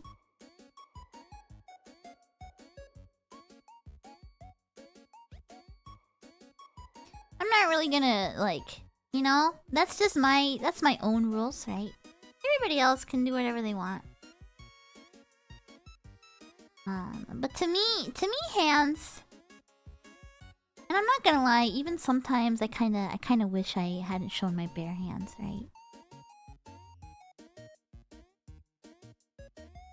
I think immersion can be important. I'm not always the best at keeping immersion. But how do I word it? It just kind of feels like feet horny baiting is kind of like low-hanging fruit lately. You know what I mean? Like, it just kind of feels like that lately. There's no real respect for the fetish. You know?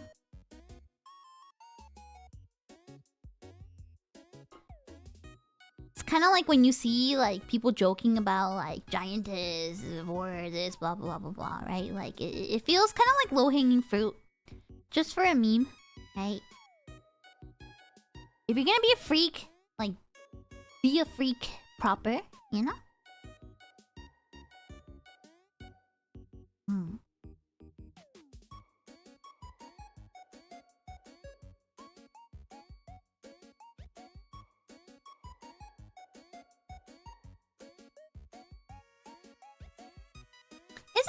a meme, you know?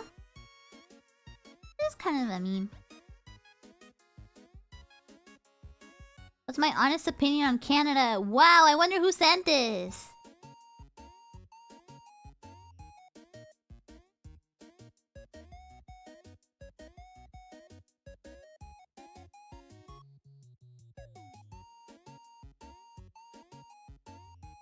Who would win in a battle royale in V4Mirai?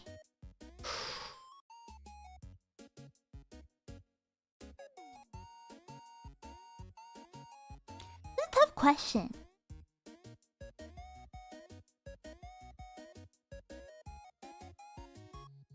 Maybe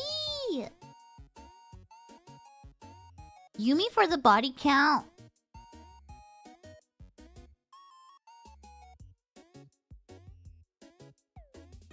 Alias and V are the last surviving members. I'm gonna be real. I think if this was a horror movie, I don't know. I don't know about Alias. I think she would put up a good fight, but I don't know if she would make it to the end. Right? Like, I think Alias would put up a really good fight. She wouldn't be one of the first ones to go, but I don't think she would stay to the last. How long would I last? Ah, dude, I'd be one of the first ones to go. I'm gonna be real. I'd be one of the first ones to go.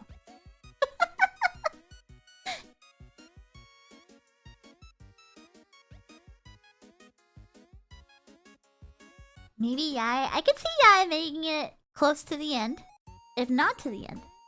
However, I think Nova. I think Nova has a good chance. That girl! Nova and... You'd be surprised. I think Rem.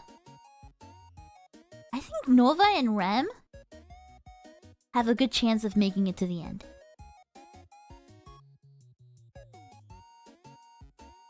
Because both of those girls are fearless. Those girls have zero fear.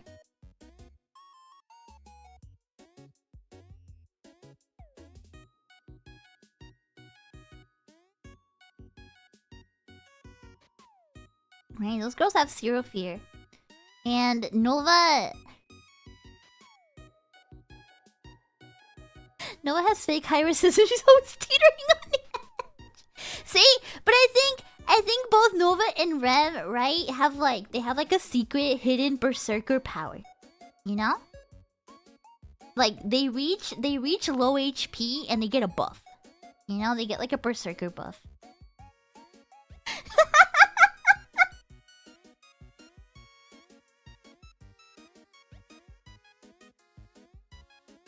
You know what I mean? Yeah. It's like those. Yeah. They have a clutch mode. Yeah. They hit 1 HP and they go into like they go in. You know, they get like buffed. They get like an extra power buff. Yeah.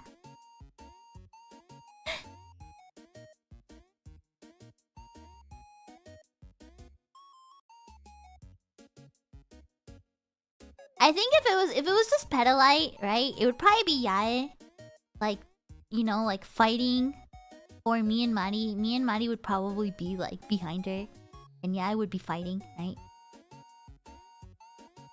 Serina, I think Serina could put up a fight, but she can panic, so I think the panic would get her killed in the battle royale. I think.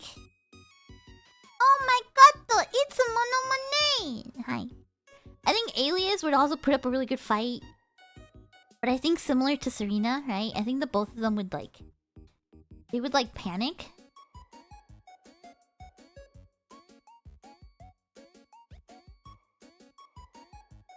Yumi?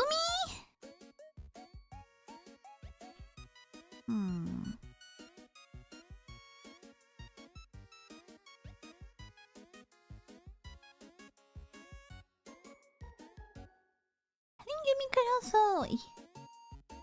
Yumi's like... She would be sneaky, right? Yumi and Nova, yeah. Like, I think Rem would make it really close. But Rem's problem is that she's frail, you know? Sleepy girl, she's very frail.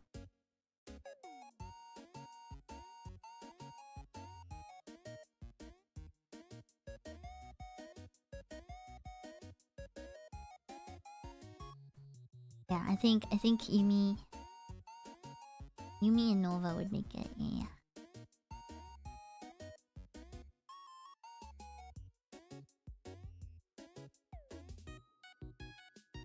Mari is also frail.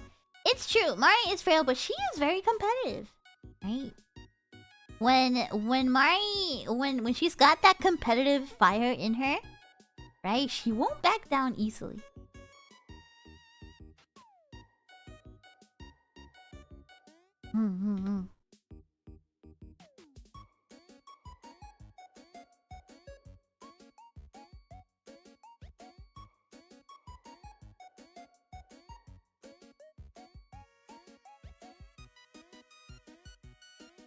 Till she runs out of cup noodles.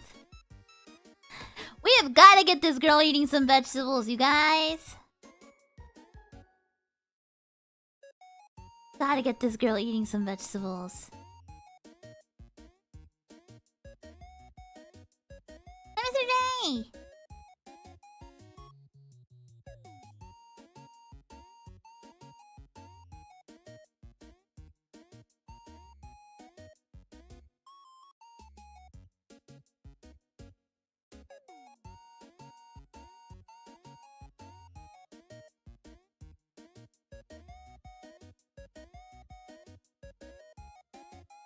What situation are we even talking about? This is being a battle royale. Have you guys ever seen the movie Battle Royale?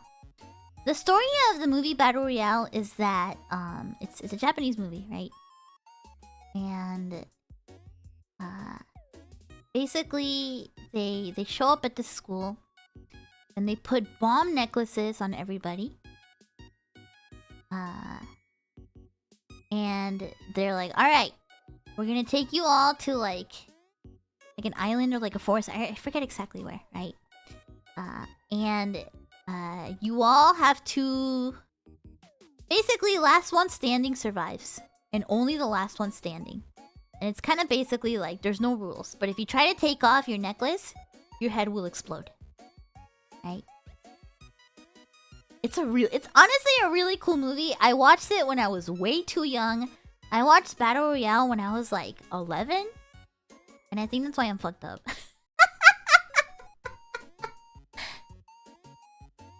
I think that's why I'm fucked up.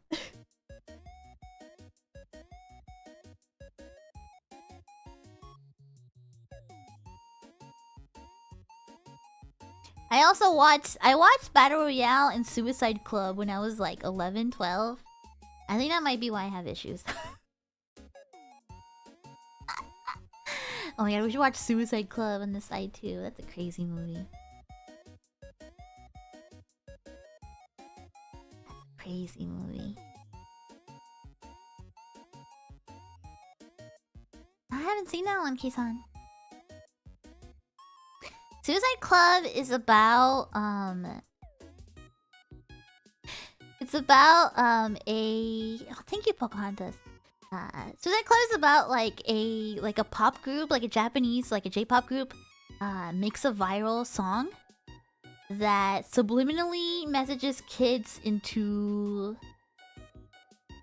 well, you know, jumping off bridges, jumping into trains, jumping off rooftops, etc, etc, etc. Right? So it becomes this thing where like kids all over the nation start gathering up to like, you know, like happily jump off of buildings, happily jump into train tracks, stuff like that, right? It's very gory. Very gory. It's like almost ridiculously gory, like, because like it's kind of like older practical effects, right? So some of it's kind of funny, right? So like what hearing a Twice song at a restaurant does to me, but they're doing it on purpose. Yeah, Suicide Club is almost like comically gory. You know, it's one of those movies where like, you know, like they'll jump in front of a train and then like everything is covered in blood. You know, like it's like that. It's that kind of horror movie.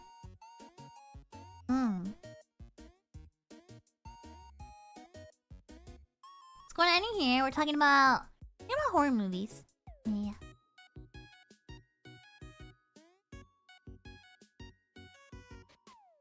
The anime Blood IRL. Yeah, it's kind of like it's kind of got those vibes, right? Kind of got those vibes. It's good though. It is good, but it's a little goofy.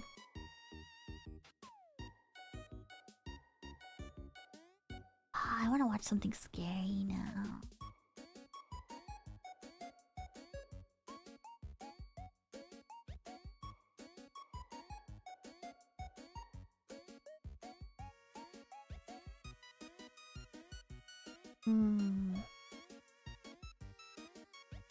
Bit.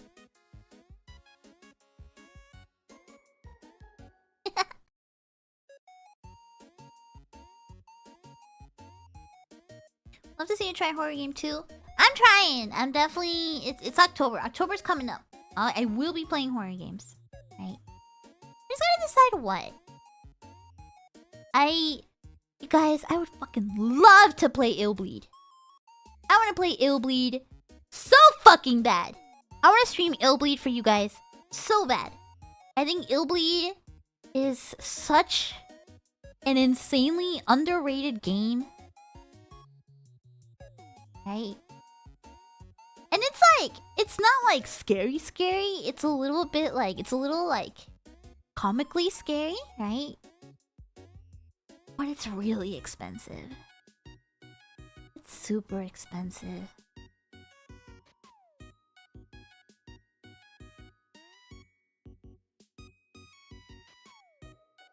Yeah, it's very campy horror. The plot of Illbleed is that this guy makes a big theme park, right? And gets a bunch of like teenagers to go to this theme park. But the theme park is trying to kill you, right? And if you survive this theme park that is trying to kill you, you win $1 million bajillion gajillion dollars, right?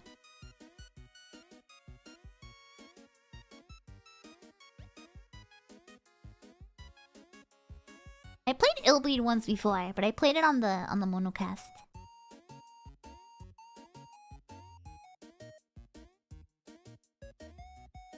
I'd like to play some Illbleed fun. Hey, hires! Thank you. Oh my gosh, thank you. Illbleed is one of those games that I don't care if I don't get a case for it, you know? Like, I'm fine with it just being like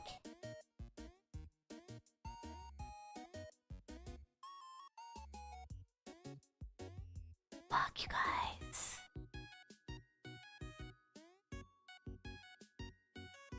I would spend $200 on it. I would.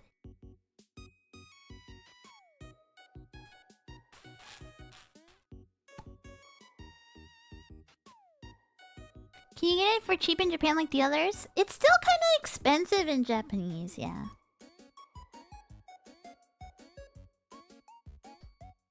So I might, yeah, it's a little stupid money for one game, yeah. In Japanese, it's like under $100. So I might consider that, right? Ask V Sensei for a loan. Speaking of, actually, I finally spent some of my budget money, and I made a slightly irresponsible purchase. I bought 3 more VR body trackers. So, probably I finally got another cable for my index. And I already had full body tracking for my index. But I had what is considered 5-point tracking. Right? Uh, I got 3 more. So now I'm gonna have 8 point. So I'll have my head will be tracked, my hands will be tracked with my controllers. That's 3. Chest tracker, hip tracker. That's 5.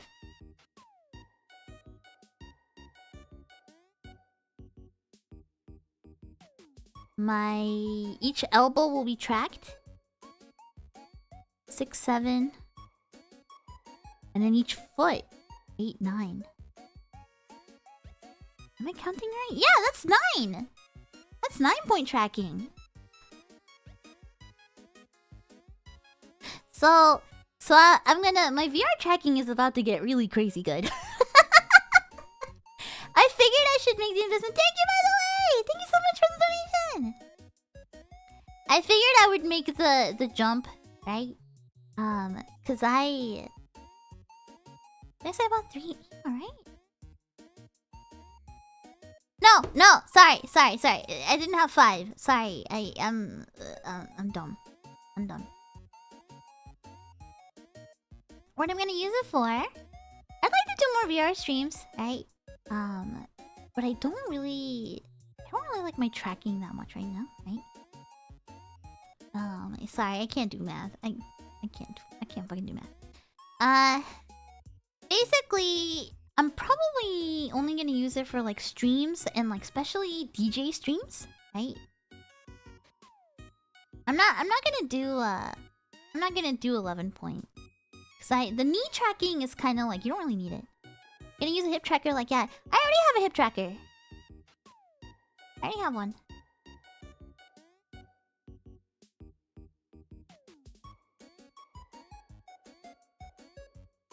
I figured it was worth it because I'm the only one that has like the full... I'm the only one that has an index. Which means that I have the base stations already on my walls. Right? I already have full body tracking with the Vive trackers, which is considered to be some of the best tracking, right? So... I figured like... You know? I figured I should go a little more, a little further. And just get more Vive trackers, right? So yeah, it should look pretty nice now, right? Should look pretty nice now, and I can do 3D sets, right? I got them because I want to see if I can make my MagWest set in 3D look really good. I don't know if they'll get here in time. Yeah, lighthouse tracking is considered to be the best, right? And my lighthouses and my base stations are something that I invested in long before V4Mirai, right? So I was very happy when I was able to get more. Yeah. So that'll be fun, and then I can play on my index more. I did a lot of research and a lot of work using my other headset that V4Mirai gave me to make it work a lot better, right? Like now the battery lasts a lot longer, right? The battery on my Quest Pro lasts a lot longer because I'm doing wireless AirLink now. I have it all set with virtual desktop. I have everything all set up like crazy. I've seen the new Vive Focus Vision. Yeah, I have. It's looking pretty nice. But I like my index for now, right? I like my index for now. Maybe eventually I'll get another base station because that'll keep improving my body tracking. But yeah, I figured I should tell you guys. I'm pretty excited about it.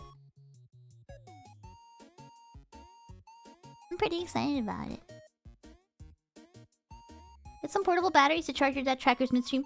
I don't think that's gonna happen, right? The trackers last like 5 hours. Or more, right? Do I have 3 base stations? I only have 2. I have 2 right now. Eventually I'll get either 1 or 2 more. But I think my play space is pretty small, so I think 2 will be fine. Right? The ideal is 4. I think 2 will be fine. I'm not gonna bother with portable batteries because like I won't be streaming that long, you know? I can play VR for a long time, but it's different when I have to stream, right? Because when I'm streaming, right, I'm standing up, I'm like, you know, making a lot of body motions, moving around, right, to make it entertaining for you guys. So it's a little bit more exhausting than just playing regular VR. Because I'm gonna be real, when I'm usually playing VR, I'm on my couch. When I'm usually playing VR, I'm on my couch. I'm just chilling on my couch, you know? I'm just sitting down on my couch, you know? Barely using my controllers. Yeah.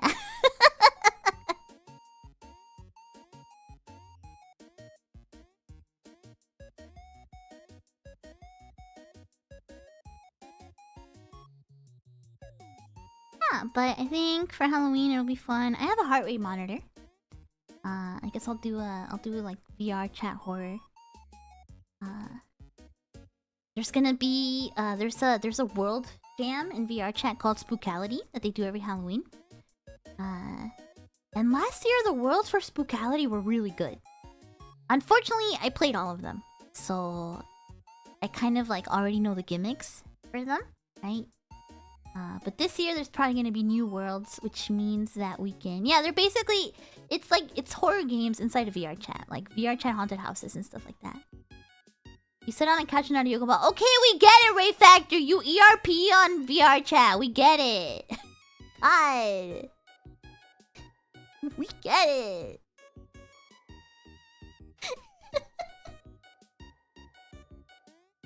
Yeah, I wanna do that. I wanna do that.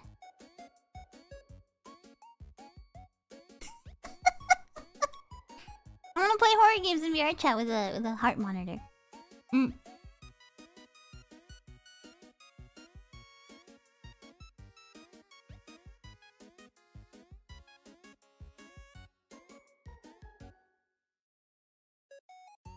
Actually, speaking of VR chat, yesterday I saw somebody with a Brazilian Miku avatar. And they had a toggle where they could feed you Pocky using their toes.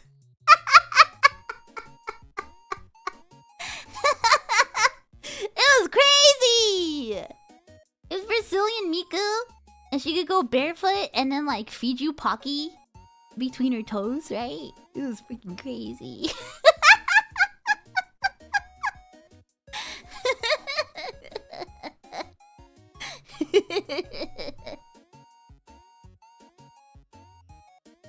It was awesome. It was awesome.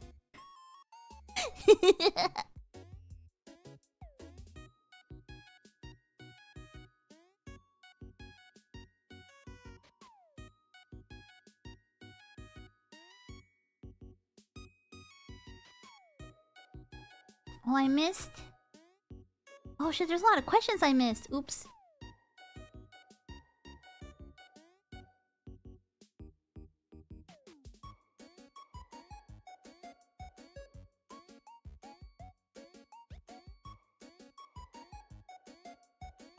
Do you have a link to that model so I know what not to click? Thanks. Ew, that's wild. Where can I find it? Hold on, I didn't realize I had a bunch of new Machus.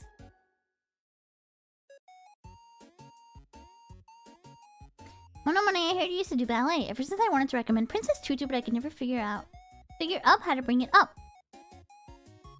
Can I punch your balls? Yeah. Yeah, line up. Line up. Yeah, line up.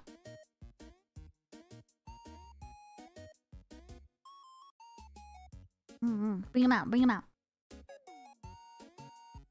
I'll kick him too. Yeah, he got exploded!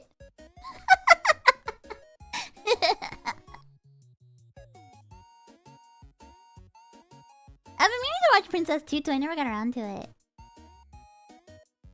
Someone says, how's the RO grind going? I'm gonna be real, I haven't logged in a while. I haven't logged in for a while. Oops. Oopsie. I've been pretty busy.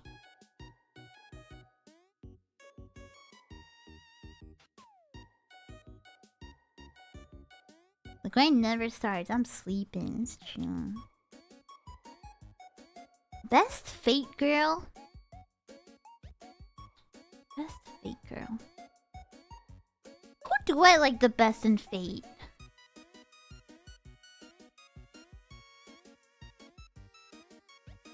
Kind of more of a Tsukihime person.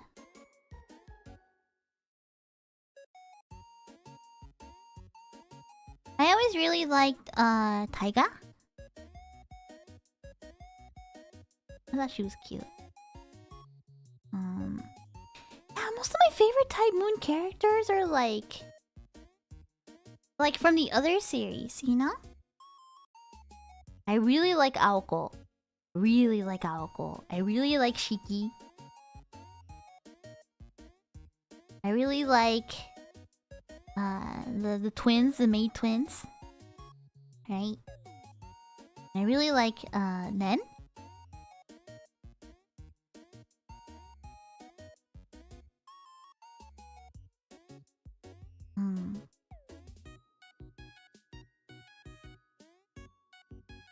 Yeah, I've always been more of a Tsukihime person.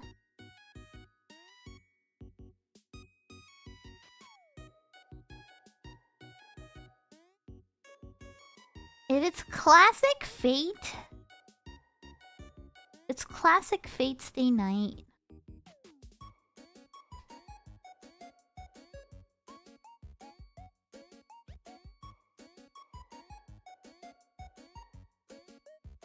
Yeah, I guess so. I guess Taiga.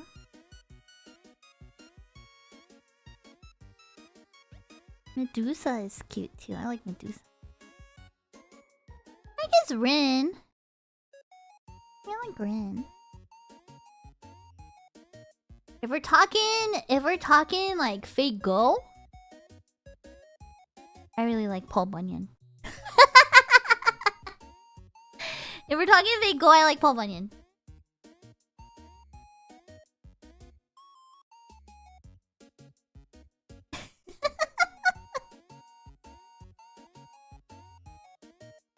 She's cute. Check her out. Look.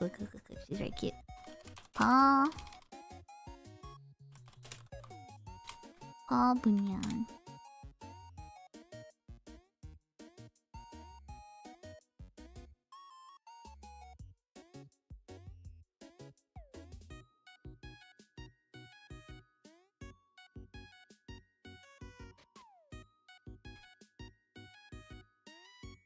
Right. No, there's not hot linking.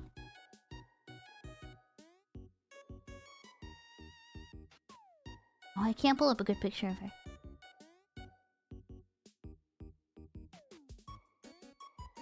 Oh, Super Bunyan is cute too. I don't keep up with Fate Go though.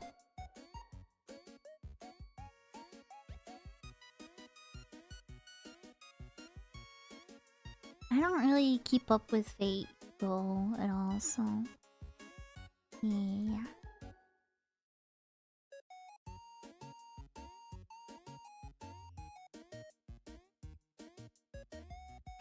By the way, someone says sorry about being weird about hands. I'm not sure who this is, but I figured that this may be a good time to acknowledge it. I get a lot of machus about you guys like worrying about like, oh, did I do something that made you uncomfortable on stream? Blah blah blah blah blah blah, right? Most of the time, if you say something that makes me uncomfortable on stream, I will probably say something then and there, right? I'll probably bring it up in that moment. Even if I don't, I'll probably get over it pretty quickly, right? So you guys can rest easy. You know, there's no need to kind of like sit on it and ponder on it, right? No need to ponder on it, no need to worry. Yeah.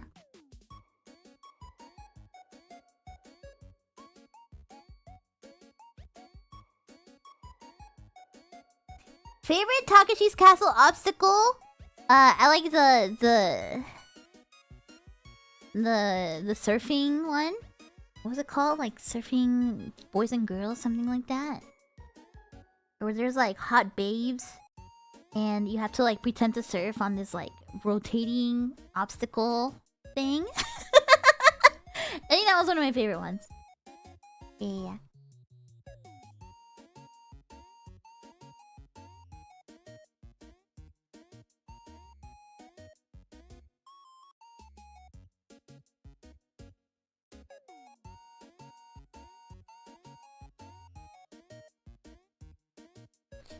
He mean to ask, do you like mid-90s top-down RPG retro games, or mainly more the early 2000s vibes? I like all sorts.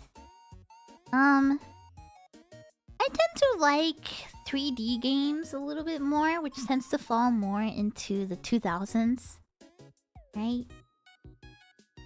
Just because I really like early 3D stuff, but I like all sorts too. Yeah,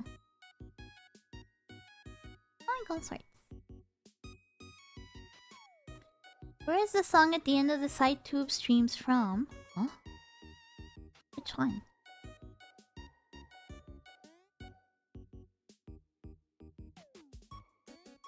Guess Mari and Yae's colors of the day. It's Saturday. Those girls ain't wearing anything today. It's Saturday. I know those girls are in their PJs. They ain't wearing any today. Those girls are chill mode today.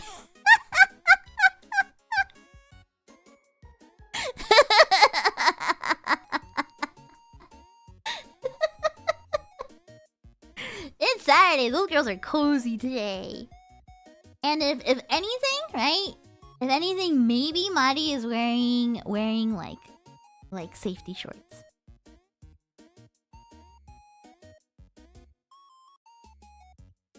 But I'm gonna be real. I don't think they're wearing anything.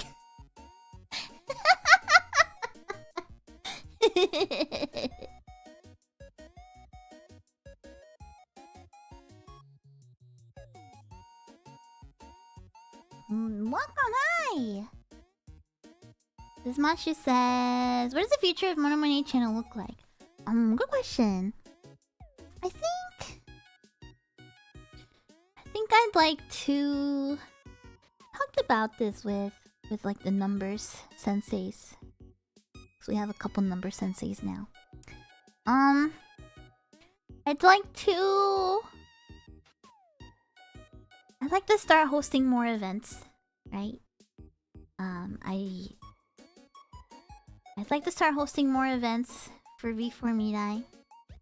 I'd like to kind of like get more involved in music. Maybe not necessarily as like a singer, you know? But I'd like to kind of connect the music scene that I like and VTubing a little bit, right? Even if that may be something like a little bit of like music journalism as a VTuber, right? Hosting more DJ events, getting V4Mirai at more music events, things like that, right? I'd also like to connect art and VTubing a little more. Could be intertwined with a lot of those things. I've always wanted to do like interviews with musicians. I think that would be cool. I think interviews with some musicians would be really interesting. I'd like to do more kind of like educational streams. More kind of like lecture kind of streams.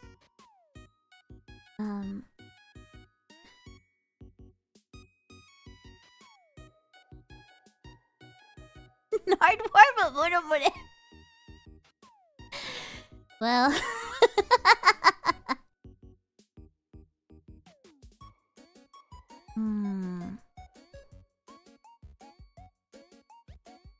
hang on.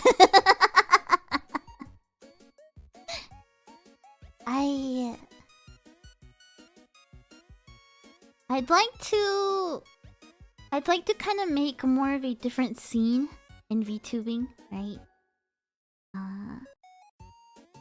I feel like maybe it's just because I've been in VTubing for a really long time, right?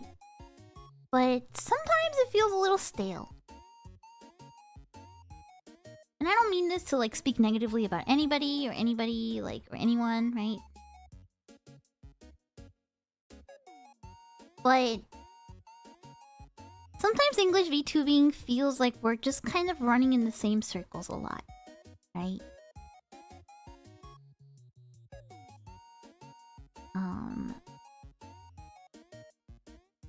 Whereas sometimes you look in the Japanese side of things and there's a lot of innovation, right?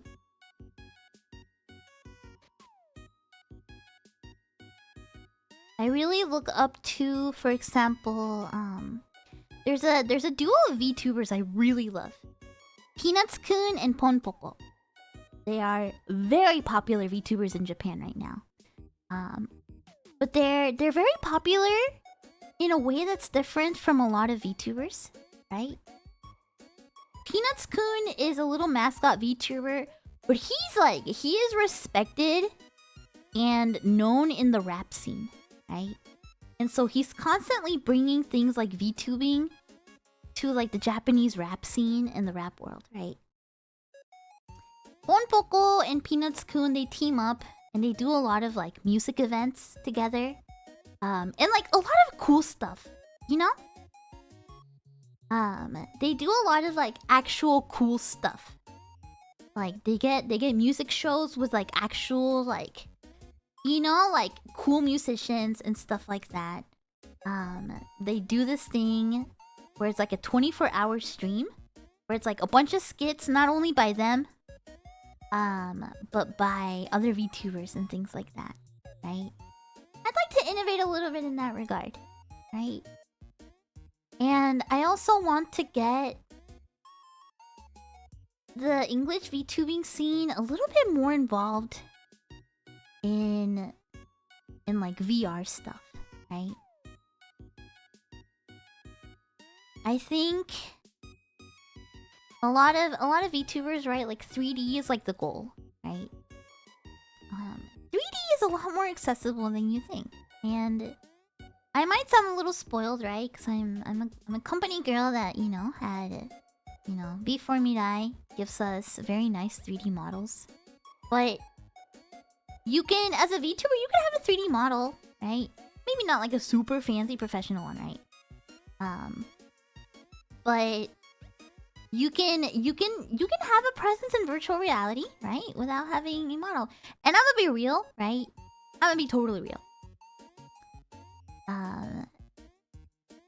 I think if you're gonna like be in virtual reality and stuff like that, using your VTuber model is kind of like showing up to the party in your work uniform anyway. You know what I mean? So I really respect, for example, the way people like Suri and Mio Celesta, right? How they take like booth models that are like more popular in the VR scene, and they customize them. It shows respect and it shows knowledge for the culture, right? And I'd like to really explore that more. Being a VTuber, the way, like virtual identity, virtual space, things like that, right? Because VTubers, they're virtual YouTubers, right? Virtual YouTubers, and yet a lot of us never really like wander outside of streams and outside of YouTube. So the future of Monet channel is I'd like to exist outside of YouTube a little bit, you know?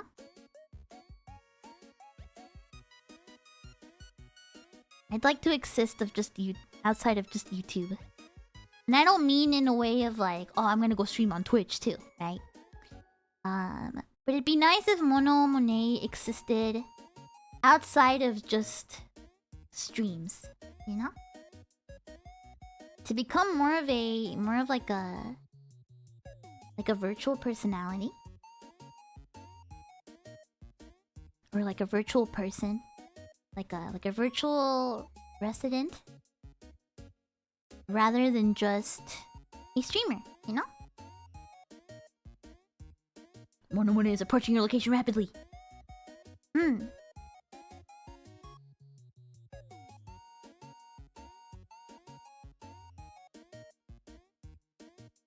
Talking monomane graffiti. Something like that I think would be cool. Right? I think I've always really been a big fan of the virtual world kind of seeping into the real world. Right? So I always think it's really cool when you see, like, for example, like VTubers on like TV shows with like real hosts and stuff like that. I've always thought that kind of stuff is really cool. Or like VTubers, like, you know, just kind of like interacting with stuff outside of VTuber world. I do love VTubing, and I do love VTubers. But maybe it's just because I've been in the scene for a long time that, like, I'm a little, like... not tired. I'm not tired of it, but, like, I feel like I've, like, had enough of... like, I feel like I want something new. I feel like I want something fresh, right? And like I said before, like, it feels like in English VTubing, we're just kind of going in circles a lot. We're kind of going in circles a lot, right? And a lot of like VTubing is kind of like, it's kind of like tied a lot to just like idol culture, right? I like idols, don't get me wrong, right? I do like idols. But I think we can push a little further than just, you know, dancing, singing, and streaming. You know what I mean? Like, I think we could do something a little cooler. Something a little bit fresher. Something a little... you know, a little bit more innovative.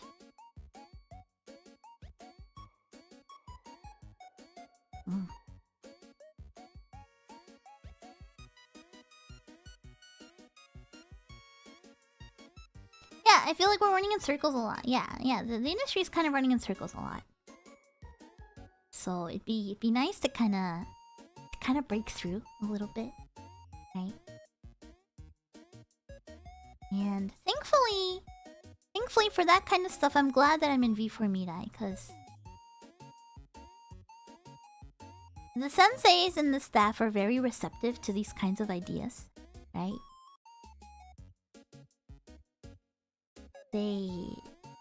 Something that I do like about our staff a lot is that they're very open to trying new things, and they're very open to experimenting with stuff. They're very open to kind of like trying to break the mold. It is kind of the mission of V4Mirai. That is why it's called V4Mirai. The vision from the beginning, at least from what I understand, was always to kind of like create a new VTubing, right? I hope V4M gets to be an innovator in VR. I'm pushing so hard, you guys. I'm always pushing. I'm always pushing.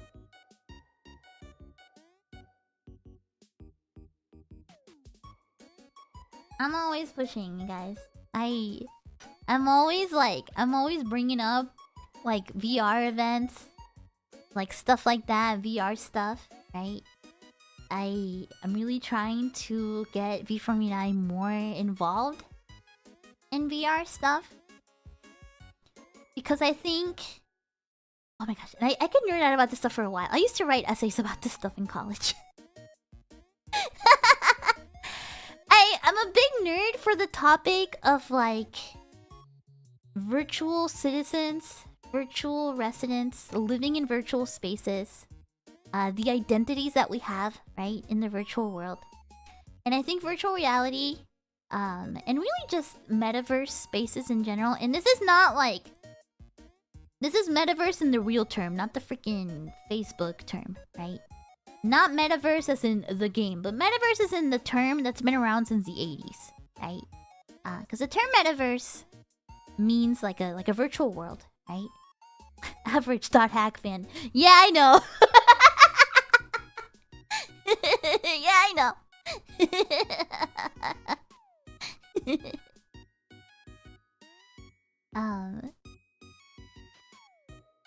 Metaverse got turned into crypto bro speak. I'm not gonna let him. I'm not gonna let him. Mommy, hi. Hi, son. Hi, darling. But anyway, continuing my walk. Continuing my talk, right? Can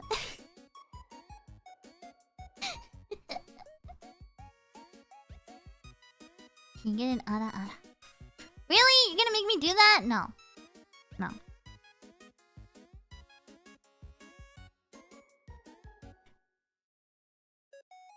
Anyway, I think all of us on the internet, right? I think tabemonos we are very like online people, right? Tabemonos are very online people. And when you're somebody online, right, you have your identity that you have online. A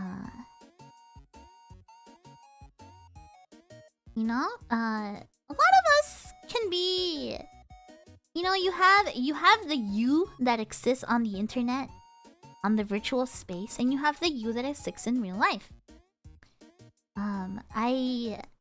I think it is absolutely fascinating the way that we can exist in these two kind of realities. Sorry, I'm gonna get really, really like deep about this stuff, but I'm really passionate about it, right? All of us that are online like this, we have these identities, right? And especially now with the birth of like, with VTubing and VTubing growing so large, right? It's kind of becoming into this like space where a lot of people online will have avatars, even if they're not VTubers.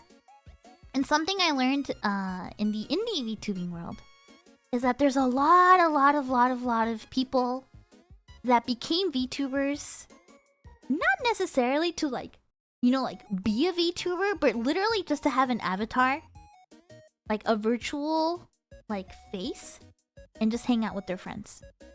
Like I noticed for a lot of like very smaller indie VTubers that it kind of became this way to just be someone virtually, right? That's why you'll see a lot of people that like they don't really care that much about like VTubing itself, but they want a VTuber avatar, right?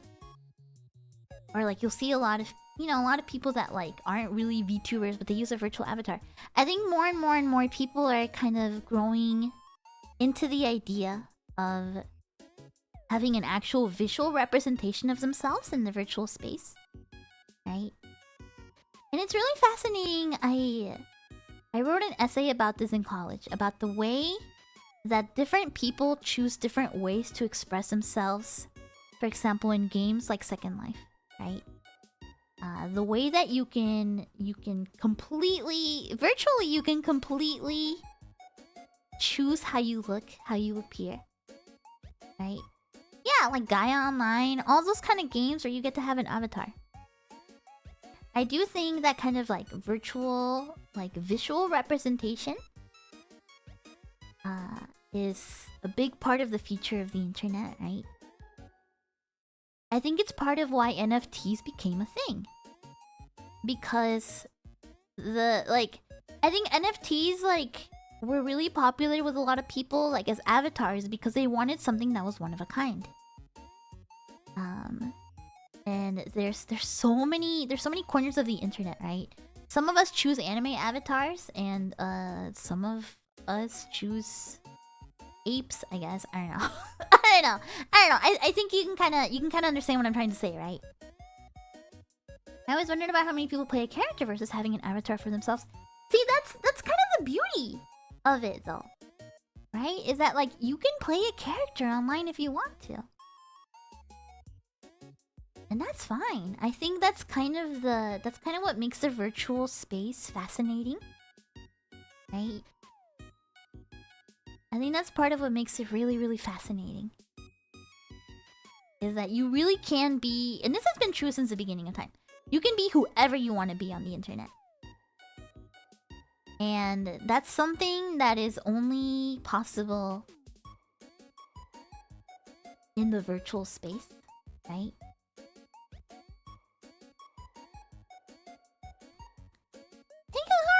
Corin says, I legitimately identify more closely with the dramatis personae of Corin than my birth identity. I find it weird and off-putting to hear my legal name or see my face associated with my identity. See?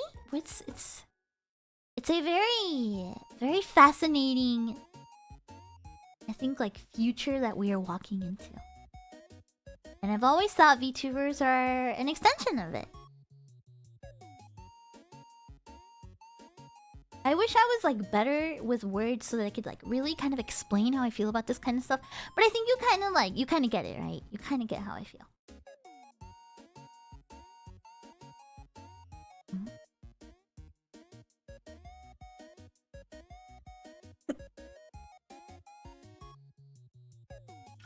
I have a little bit of coffee left.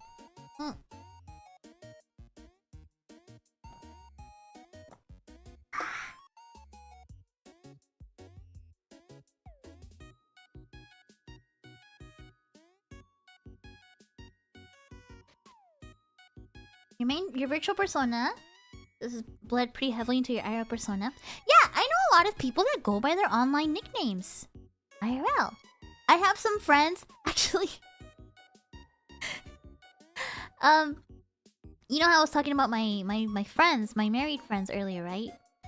I don't think I know, like, the girl, I know her real name, but actually, I realized yesterday, I don't think I know the guy's real name. I only know him by his, like, internet name. You know what I mean? And, for example, I can almost be sure that, like, when the Tabemonos meet up at conventions and stuff like that, they probably aren't talking to each other using their real names. You guys are probably using your handles, right? When I've met online friends, we usually call each other by handles, right? So, like, these spaces are... Not knowing your friends. Yeah, like, these spaces are a lot more intertwined than you think, right? Like, here, not to get, like, very... We're starting to really get, like, metaphysical here. But, like, here we are, right, in this channel. I'm talking to you here. Everybody here has their online identities, right? Your usernames. Even if you use your real name as your username, right? The face that you have online is a little different, right?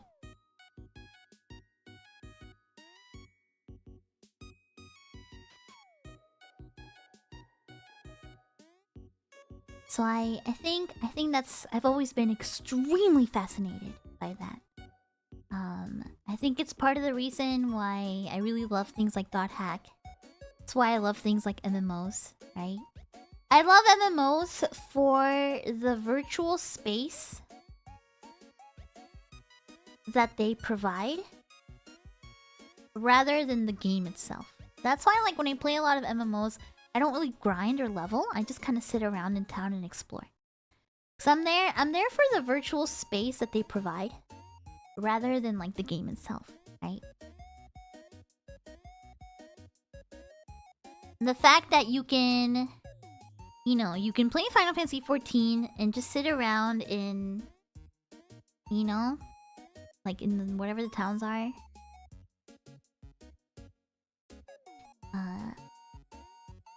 And, you know, you'll have memories there. Right? Your memories will be in that town.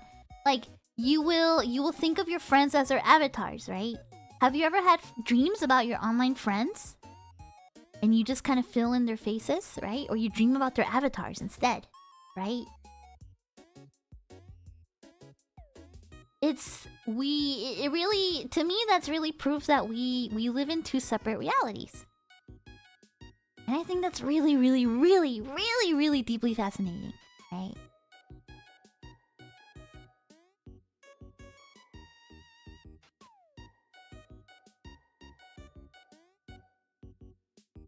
And I could write essays and essays and essays about this kind of stuff, right? We really live in a society, so true. MMOs were a lot better for that before social media functionally replaced that aspect. That is true, yeah. But stuff like this is why I'm really like, kind of like, attracted to social virtual spaces, right? I've mentioned before how I used to play a lot of Second Life. A lot of Second Life. And you meet a lot of interesting people because all sorts of people end up in these virtual spaces.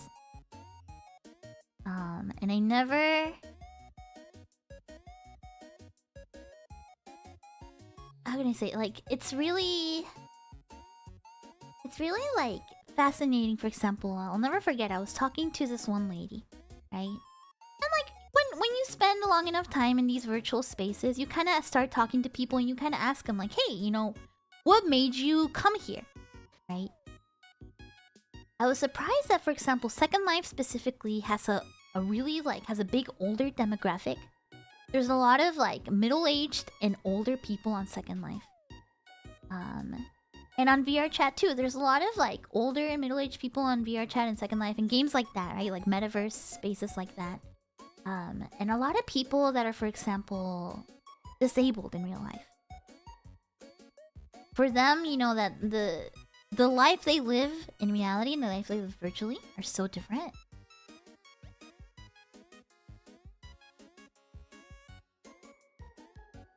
Involved with fighting game tournaments, so I have many close long-time friends I call by their handle.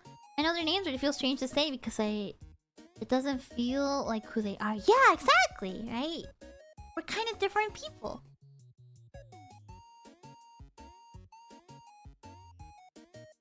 So I think kind of going back to the question of like, what is the future of Monet channel? I'd like to become somebody that can promote that virtual reality. And like virtual reality isn't like not like VR, like not like that, but like the virtual space. The fact that you can live in the virtual space. You can be a virtual person and you can express yourself in ways that you wouldn't be able to in real life that way, right? It's really hard to explain, but I think maybe you guys get what I mean.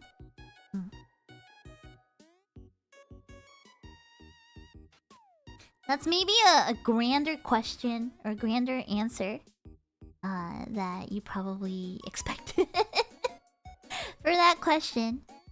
You want to be Lane a little bit, maybe a little bit. I guess it is kind of Lane like, huh? I guess it is kind of Lane like. I wanna connect people, right? I think I want to connect people. That's why one of my favorite things to do is like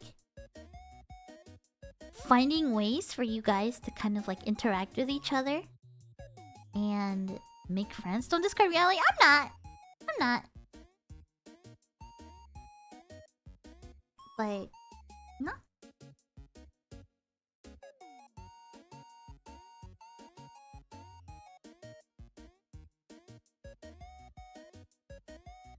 I know that's not really like the answer for like,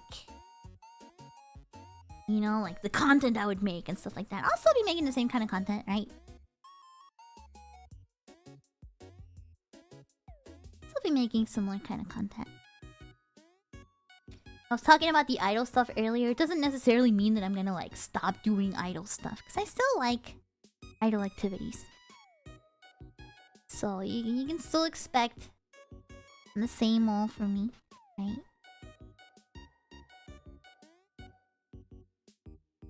But yeah, that's my grand answer. that's my big grand answer about stuff.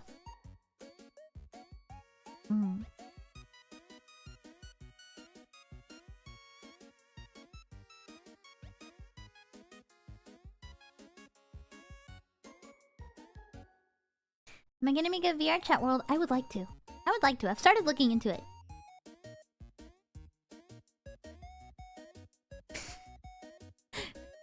On to another Mashu. Which Tuhu would you fuck? Patchouli knowledge. Next question.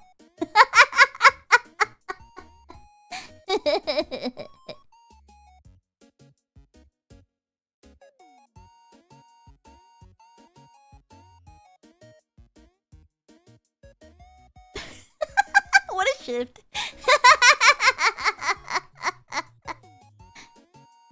Patchouli knowledge, but like chubby. You know what I mean?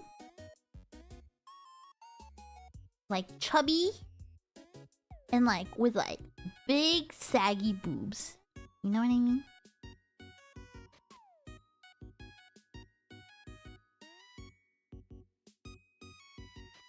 Cause you know that girl ain't wearing a bra in the library.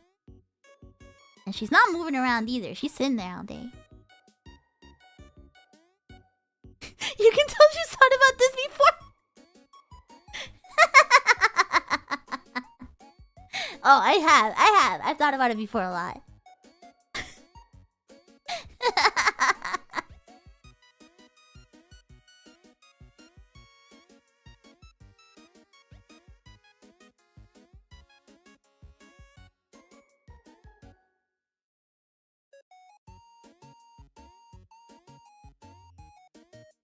I like this two-part Mashu. Do you think glass coffins will be a success? Remains to be seen.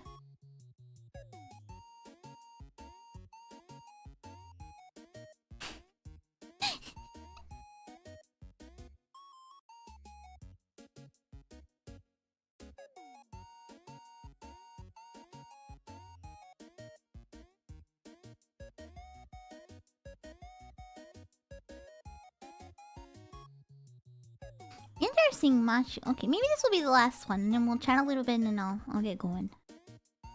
It's I gotta go potty. That's Rainbow Bright, My Little Pony original. Care Bears or Gummy Bears? I was never really a My Little Pony person at all.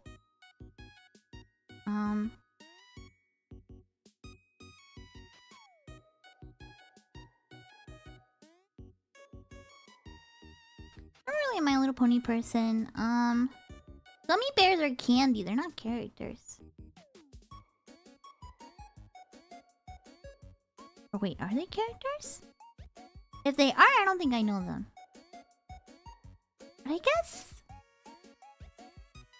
Oh, I don't know the cartoon. I guess maybe Rainbow Bright and Care Bears. I used to have a Rainbow Bright doll I liked as a kid. I always thought she was really cute.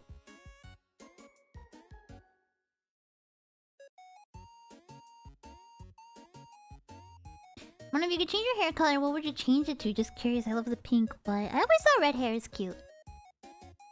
Red hair or... Oh, you know what?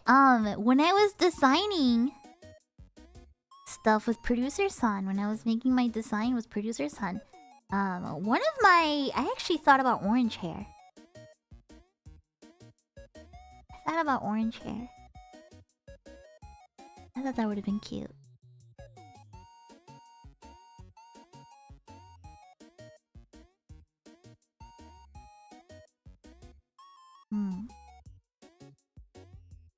I would have to change my whole color scheme though.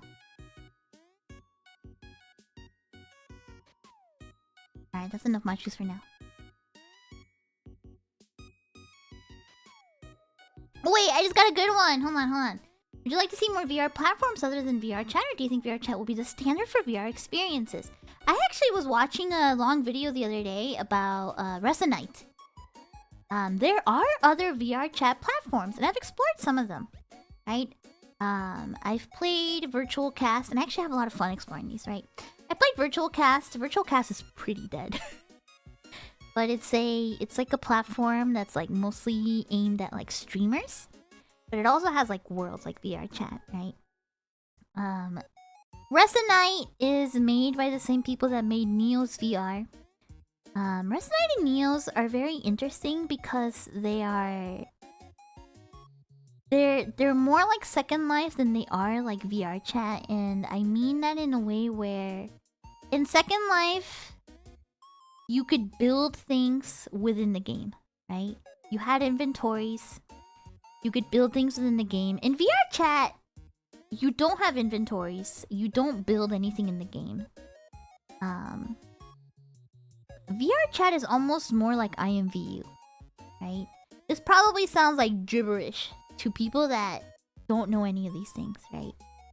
But I think Like, Resonite is more like Second Life. VR chat is more like IMVU.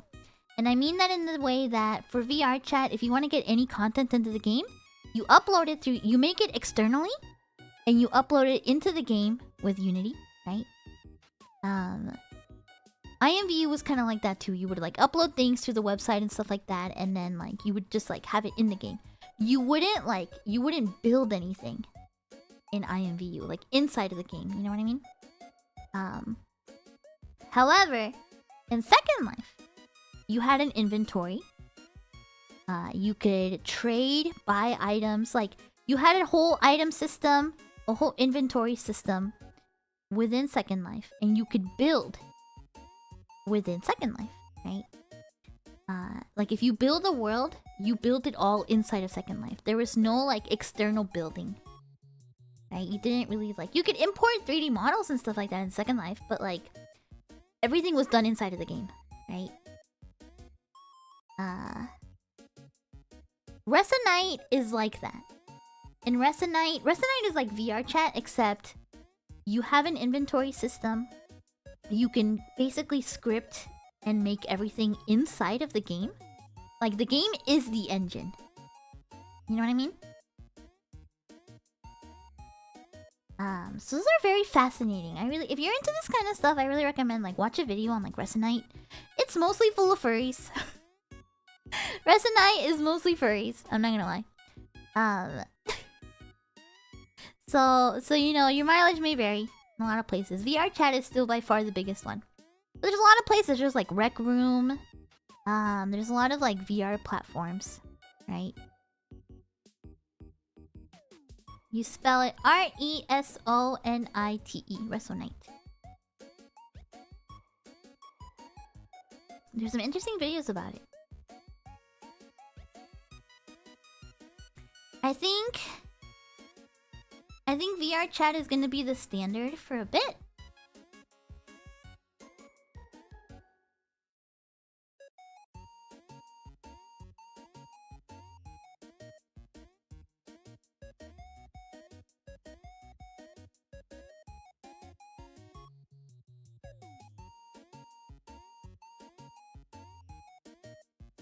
And I think...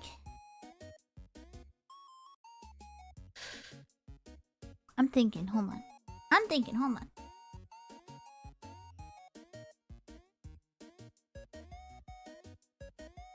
It depends on if anybody else invests into virtual reality, right? The truth is that VR chat is like the big giant in the room.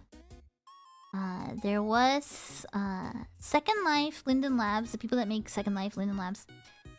They did try to make a VR chat like. It failed. It didn't do well. I think it's because it had no soul, right? And they made it into this thing called Sansar, which I think now is just a live music venue in VR.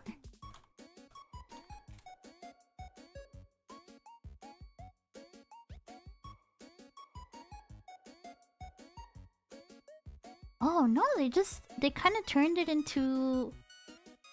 Oh, they just turned it into Second Life 2. Interesting. Nobody fucking cares about Sansar though, is the thing. Interesting. Yeah, nobody really cares about Sansar. Probably because it looks like shit.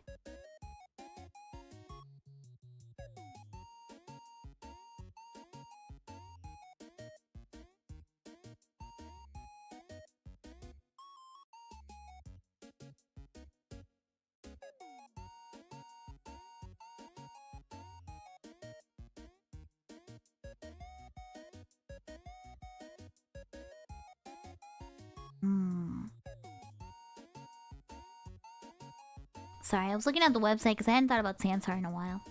Sansar is basically... Yeah, it's basically Second Life 2. Kinda sucks. It kinda sucks. I think there's a reason nobody talks about it, and there's a reason people still just pay attention to Second Life instead. Right? I should do a Second Life stream. Just kind of showing you guys what it's like. Second Life is very fascinating because there are some things in that game that have been there, like items and worlds in that game that have been there for like 20 years. So there's like legit virtual ruins in that game. It's really fascinating. Really, really, really fascinating. And it's funny because on Twitch, Second Life is banned. You can't stream Second Life on Twitch, but on YouTube you can. So it might be interesting. It might be interesting. My friends and I squatted on some lady's island for years. Yeah, you do it. Twitch banned it. Is there a story there? It's the kind of Second Life. There's a lot of like sexual content on it, and you can just kind of stumble upon it very easily, right? So it's just kind of like that. Yeah. Anyway, I think that is about all the chatting I got in me for right now. I gotta go potty. I gotta go buy these concert tickets before they sell out. And I gotta fix my hair because I have an insane bedhead today. Oh my gosh. So, thank you so much, you guys, for joining me for this impromptu stream. Tomorrow, my new kohais are debuting. Go check them out. There are some official watch-alongs going on. I'm not doing a watch-along just because I didn't get offered it. we get assigned for the debut watch-alongs, right? And I think it's because I did the Lunalia ones. I think that's why I didn't get picked for these ones. Yeah. That's okay. I'll still be watching them though. Am I still doing the Shikishi board tomorrow? Yeah, I think so, yeah. So yeah, that'll be tomorrow. Yeah, the debuts will be tomorrow. I'm not gonna be doing a watch along, right? But I will be watching them, so we can talk about it on Discord and stuff like that.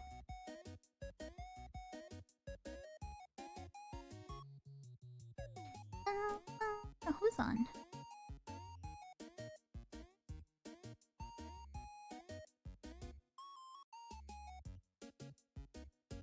I guess we'll go over to Nova. He's making purple sauce. Yeah, maybe we can do it outside too. Yeah. Alright, everybody. Thank you so much for joining me today. I love you all. At the end of our streams, we always say the same thing here. So if you're new around here, join me. And if you're not, well, you know what to do. I love you all. Thank you so much for your questions. Thank you so much for chatting with me. We spent quite a good bit of time here.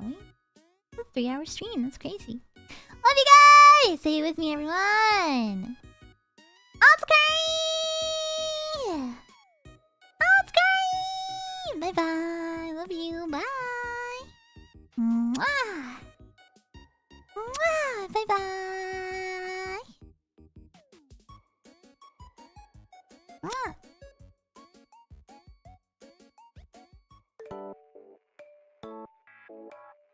Mwah.